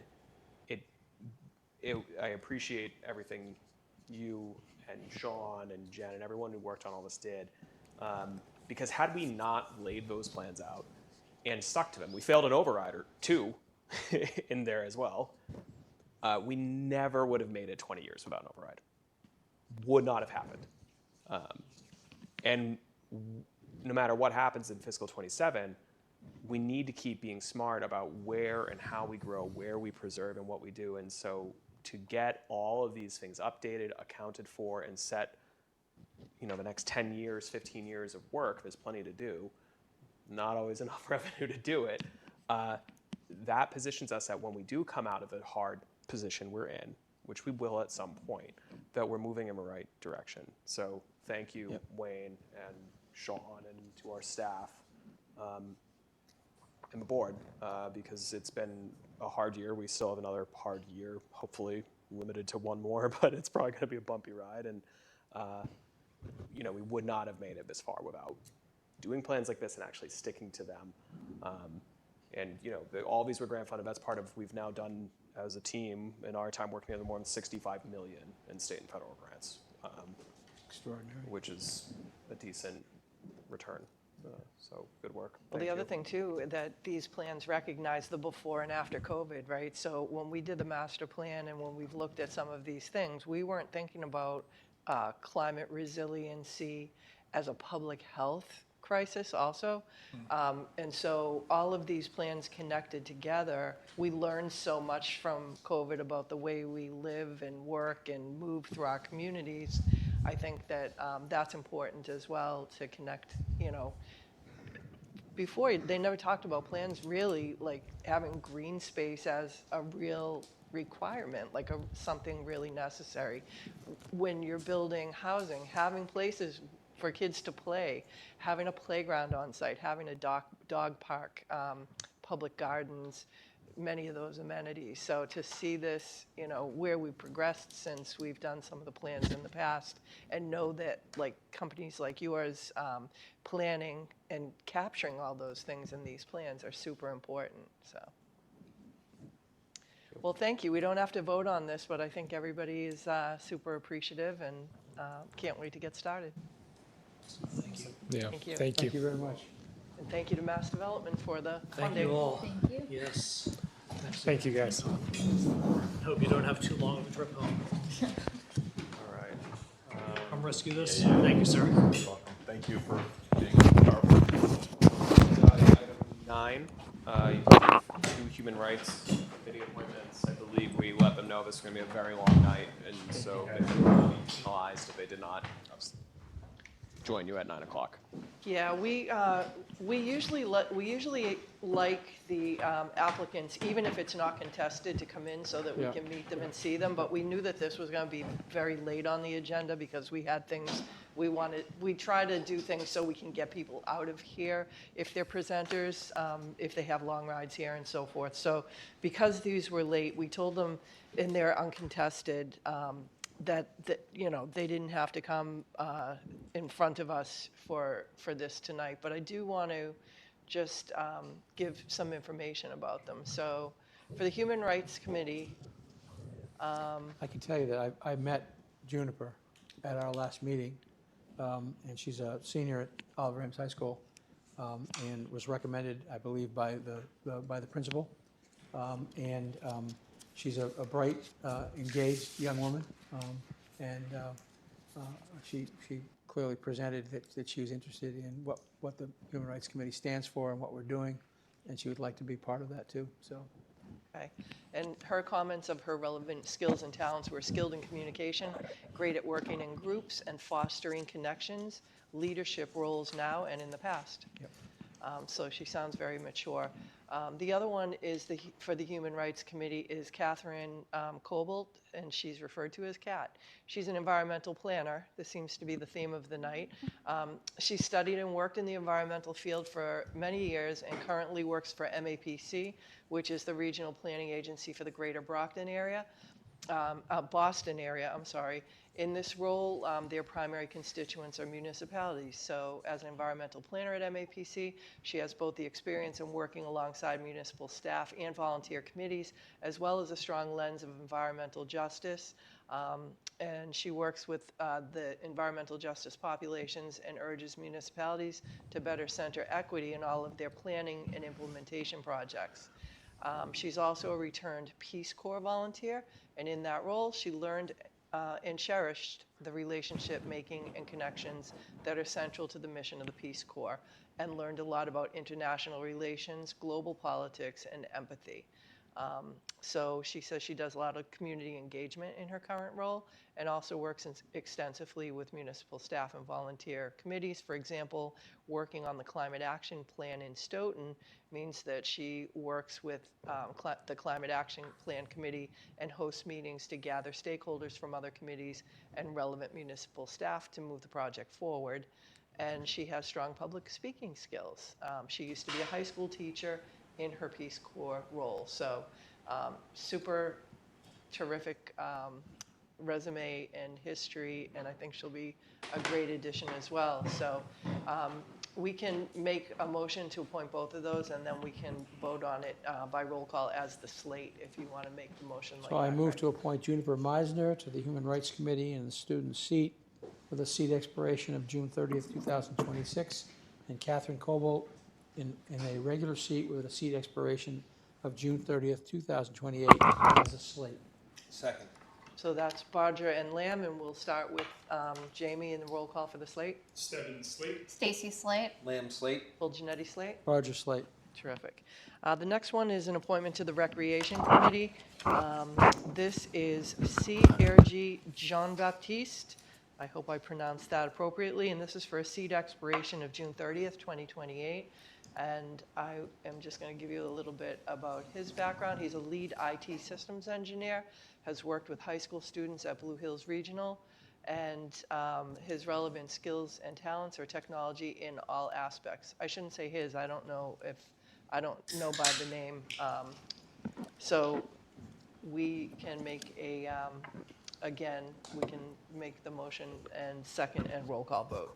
So I move to appoint Ms. or Mr. Jean Baptiste to the Recreation Committee appointment with a seat expiration of June 30th, 2028. Second. So that's Bodger and Lamb. Start with you, Jamie. Stebbins Baptiste. Stacy Jean-Baptiste. Lamb Jean-Baptiste. Full Janetti Jean-Baptiste. Barger Jean-Baptiste. All right. And so for all of the people that were just appointed, if you're watching, you're going to get an email from the town clerk, and they will give you instructions about when the first meeting is, as well as you have to get sworn in before you take your seat. Number 11, contract award, POL 2026-01, Central Dodge Incorporated, 1 Jeep Grand Cherokee Laredo. Sure, thank you, Dottie. Attached in your packet's a memo from the Chief of Police, Keith Boone, regarding a purchase of one vehicle for the Detective Division using available funds in the Police Department. I recommend approval. Any comments, questions? No. Okay. This is the one where the resources is coming from our work with the feds? That's correct. Yeah. Say that again, Claire. It's from forfeiture funds, specifically from a detective sergeant of ours who's on a task force that focuses particularly on prescription fraud and the illegal distribution of pharmaceuticals. Great. Excellent. All So right. I move to award the contract POL 2026-01, Central Dodge Incorporated, a 1 Jeep Grand Cherokee Laredo for the Police Department. Second. So that's Bodger and Lamb. All in favor? Unanimous. Next, contract awards for DPW, DPW 2026-08, Eastern Minerals, road, snow, and ice removal products, and DPW 2026-09, Morton Salt, road, snow, and ice removal products. Sure, thank you, Dottie. As winter approaches, the Public Works Department typically buys salt from 2 different sources on 2 different contracts so that we don't end up in a situation with all of our eggs in one basket and have a shortage. So you have 2 in front of you for $161,000 and $98,000 funded out of DPW snow and ice operating budget. And Public Works Director recommends approval, as do I. Any questions? This is pretty standard. I move to approve DPW 2026-08 and Eastern Minerals, road, snow, and ice removal products, and DPW 2026-09, Morton Salt, road, snow, and ice removal products. Second. It's Bodger and Lamb. All in favor? Unanimous. Terrific. Item 13 is a discussion and vote the setting of the Select Board 2026 meeting schedule. So we have the schedule in our packet. Once our schedule is determined for calendar 2026, other boards coordinate their meetings and schedules accordingly so that there's no conflict over the rooms or anything like that. We've been changing ours this year to be meeting every 3 weeks instead of every 2 weeks. We are going to increase that prior to town meeting with the budget in the spring. But in general, I think it's important to, remind people that we have extended that period of time. It takes a lot of resources to put these meetings together, even though it looks really easy. The behind-the-scenes work that Connor, Sean, and Elizabeth do to make these happen, contacting and coordinating with all the people on the agenda, doing the agenda, posting it, and all that. It's a lot of work. The resources are stretched so thin right now, And that's why we're doing most of these meetings every 3 weeks. So, Yes, and just flagging to Dottie's point, anticipating not only the town meeting schedule, but discussion of potential override. There are 2 meetings a month, January through May, before returning to the once every 3-week cadence. all right, is there any glaring conflicts with anybody that are in the schedule? We always look, and Craig and I take a look to make sure that we're not meeting on any Religious holidays. religious holidays or any kind of specific, opportunities where there might be a conflict. All right, so. I move to approve the Select Board 2026 meeting schedule. Second. So that's Bodger and Lamb. All in favor? Unanimous.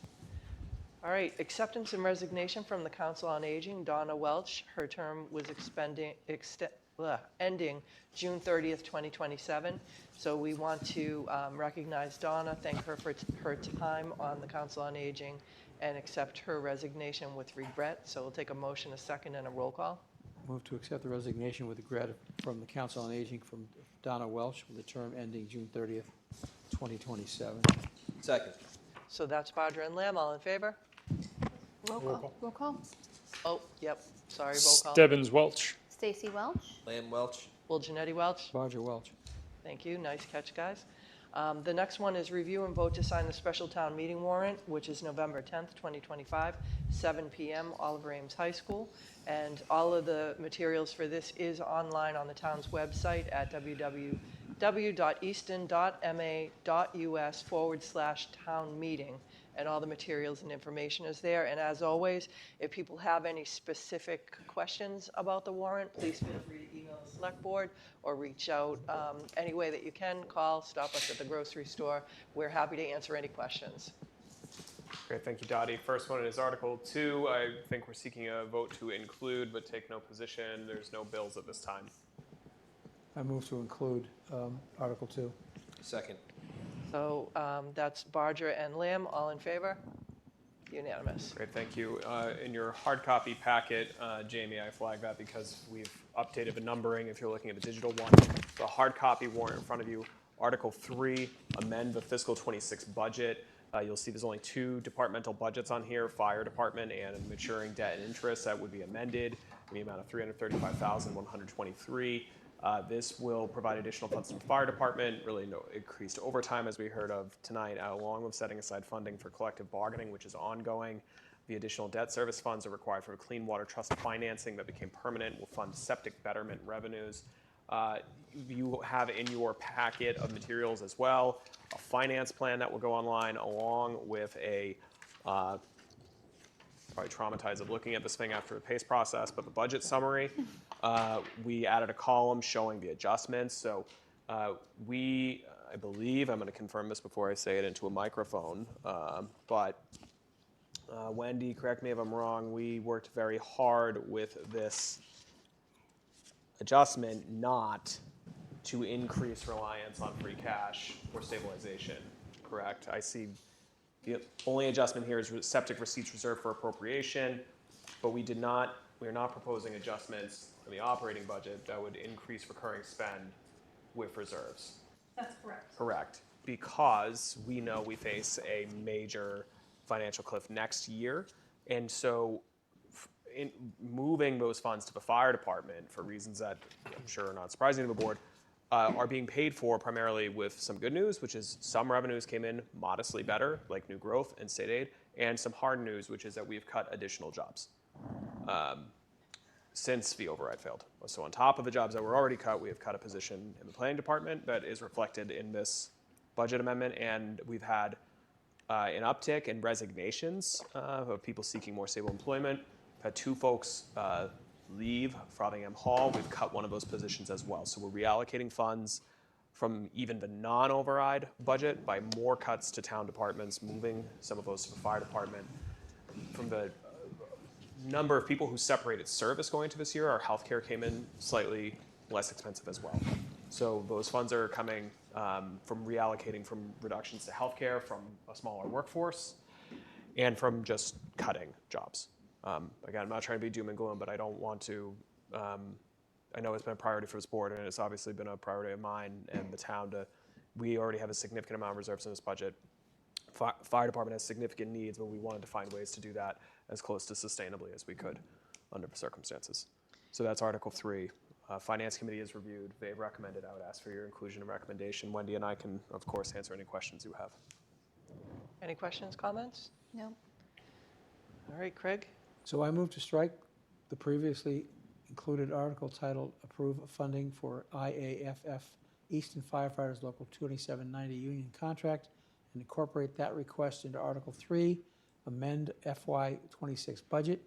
Further, I move to include and recommend Article 3, amend fiscal 26 budget.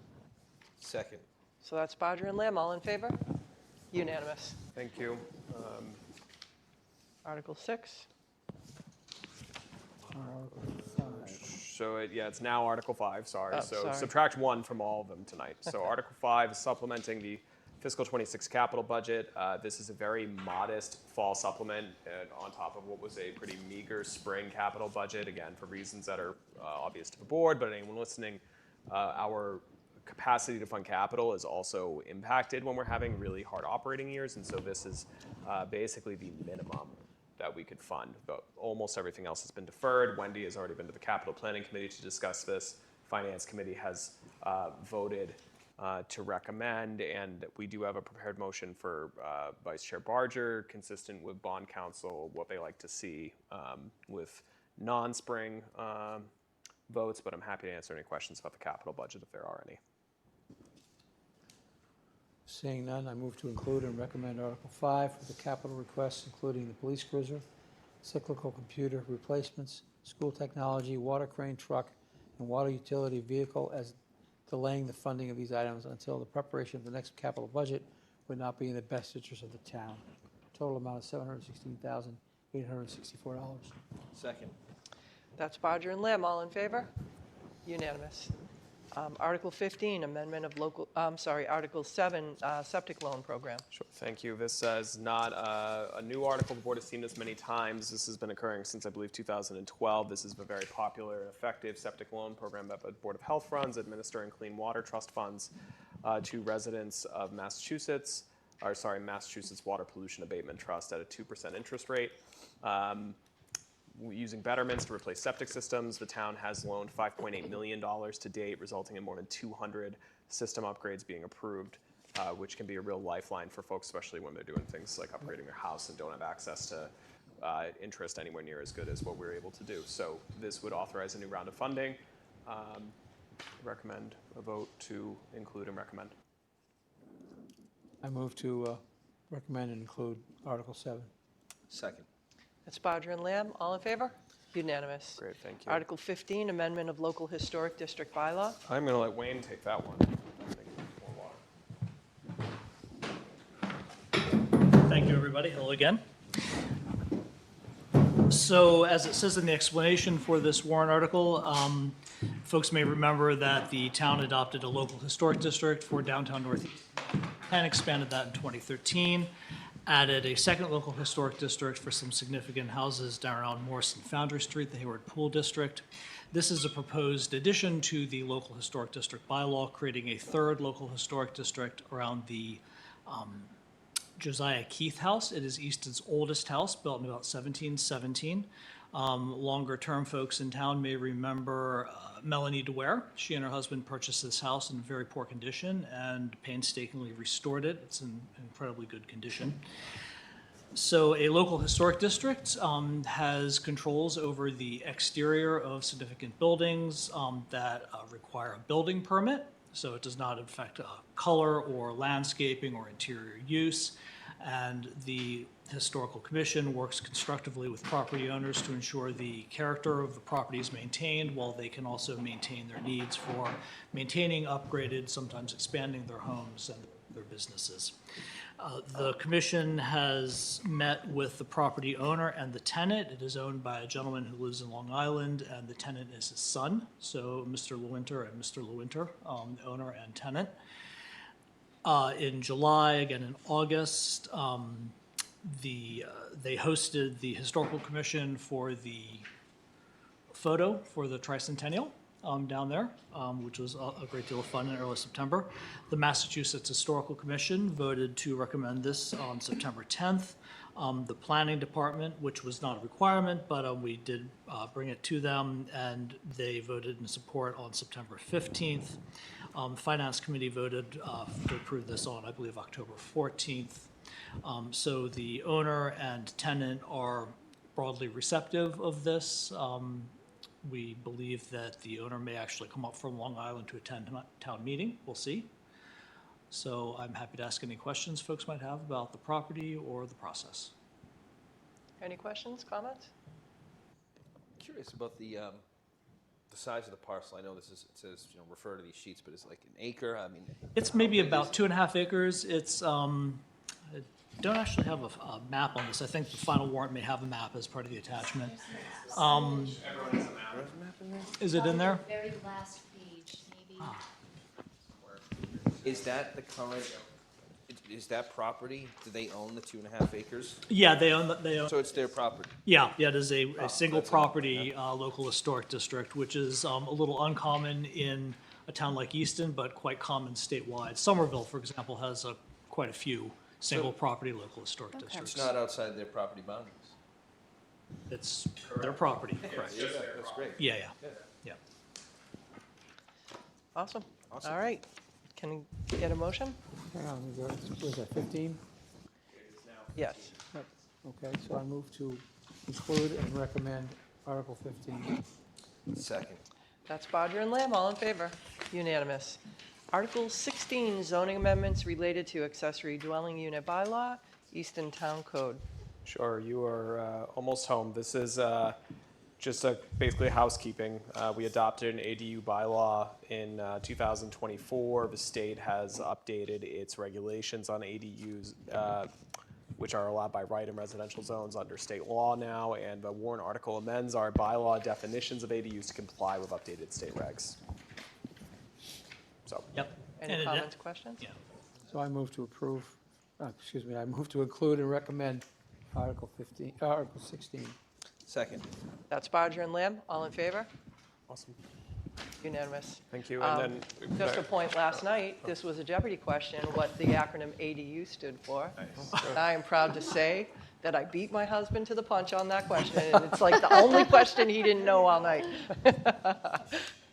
So if the board is willing, I would ask you to take a motion. It's ceremonial, but a vote to sign the warrant for our posting pending any minor typographical or corrections, nothing substantive. So I move to have the select board sign the warrant for the November 10th town meeting. Second. It's Bodger and Lamb, all in favor? Great. Unanimous, terrific. All right, vote to accept the minutes of September 29th, 2025. So moved, Barger. Second. That's Bodger and Lamb, all in favor? Unanimous. And I love the new format. I think it's so easy to read on the minutes. I agree. So thank you so much for modernizing that, Elizabeth. Town administrator notes. I am holding office hours again in a week, I think. Yeah, we're Monday. wincing. I know we're still figuring it out. I guess it's a week from today. It's Monday at 6 p.m. 6 We'll just say here. in this room. I'll be here. Okay, we just decided that. So if you have any questions about town meeting, about the town's budget, about fire department that we all just spent a lot of time talking about, I believe the chief is joining me. He will be. He will be. So if you're not excited to come talk to me, people are usually excited to talk to the fire chief, so he'll be with me. Monday, the 27th, 6 o'clock here at the town offices. You want to come drop in and have a conversation, I'll be here. So hope to see you. And we have not had people knocking down the doors to come to these. So absolutely it's not. kind of disappointing, I think, when we have the resources available to get firsthand your questions answered one-on-one. I hope people will come to the next one. Sean, Nothing from me. nothing for you. I had a lot of fun tonight talking climate already, so I'll just leave it at that. All right, Jamie. Good, thank you. The bonfire was really well done, and it was exciting. That was the last event, big public event Still the gala. You didn't let me finish, Oh, Connor. you said last. It sounded so final. I didn't say until. But yeah, great turnout. Great job of the fire department, CERT, and all those who are involved in making that happen. It's been an exciting year seeing those events happen. So thank you to the Tricentennial Committee and all the sponsors of these events. It's really been truly incredible. So couldn't see anybody in the dark. So you guys may have been there and I just missed you, but I was there. I know you were, yeah. I was there. Yeah, see, we all just couldn't You were find there, Mark? I didn't see you. Yeah. It was dark. Once that sun went down, it was dark. That's all from me. I got nothing. I just want to follow up on that. It was an amazing event. I don't know how many people were there, but there were a lot of people, Yeah. and the Roach Brothers provided food for 1,500 people. The Lions Club cooked the meal. There were lines waiting for the food. It was great. And everybody seemed to have a really good time. I watched the fire department. Actually, it was from the Rainham Fire Department was there. They were watering the trees to make sure that because that was a huge fire. Yeah, it was. And it went up really fast. And I want to once again say to the public that there was all money for that was donated for the entire Tricentennial donated money. And the two bands were amazing. Oh, they Divas were with a they were Twist great. and They were- 60s yeah, Thunder. they There's some were fan good. They were favorites. good, So really like professional, amazing bands that they brought on for that. Yep. Great. I just had a few things that I wanted to mention. The town crier is the best place to get your information. If you're not already signed up for that, go to the town's website, look in the bottom left, and there'll be a link to sign up for the town crier. Also, we have a lot of things going on, with different meetings now that are super important leading up to town meeting now and town meeting in the spring. The stormwater utility is something that I think people should be really interested in, and the budget subcommittee especially. So you can go on to Documents on Demand, and you can look these up to see the meeting minutes and agendas. You can also set the guidance at the top to email you whenever a particular meeting. So if you care about the budget subcommittee and you want to know when those meetings are, you can put your information in there and you'll get an email advising you when an agenda has been posted or when minutes have been posted for that or any of the committees. So it's a great way to stay in touch and see what's happening on those. And everything's televised and on ECAT pretty much. I would encourage people also, the Easton Chamber is having an event Thursday night at Langwater.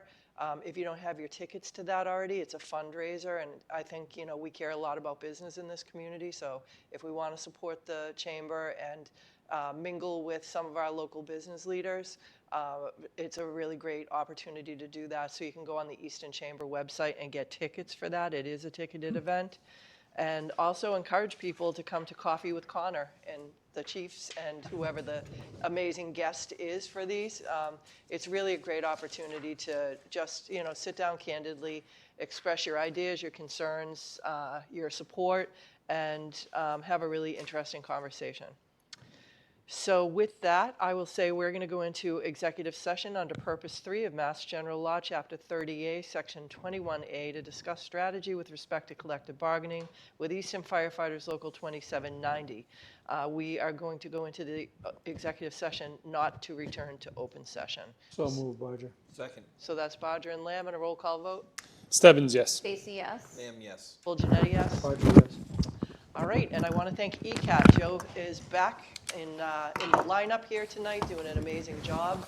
And if you're not already following it, go on to ECAT's website. You can also sign up for their newsletter to be aware of events, and follow the short horror movie, Hey Missy, which is acclaims all over the country and Canada.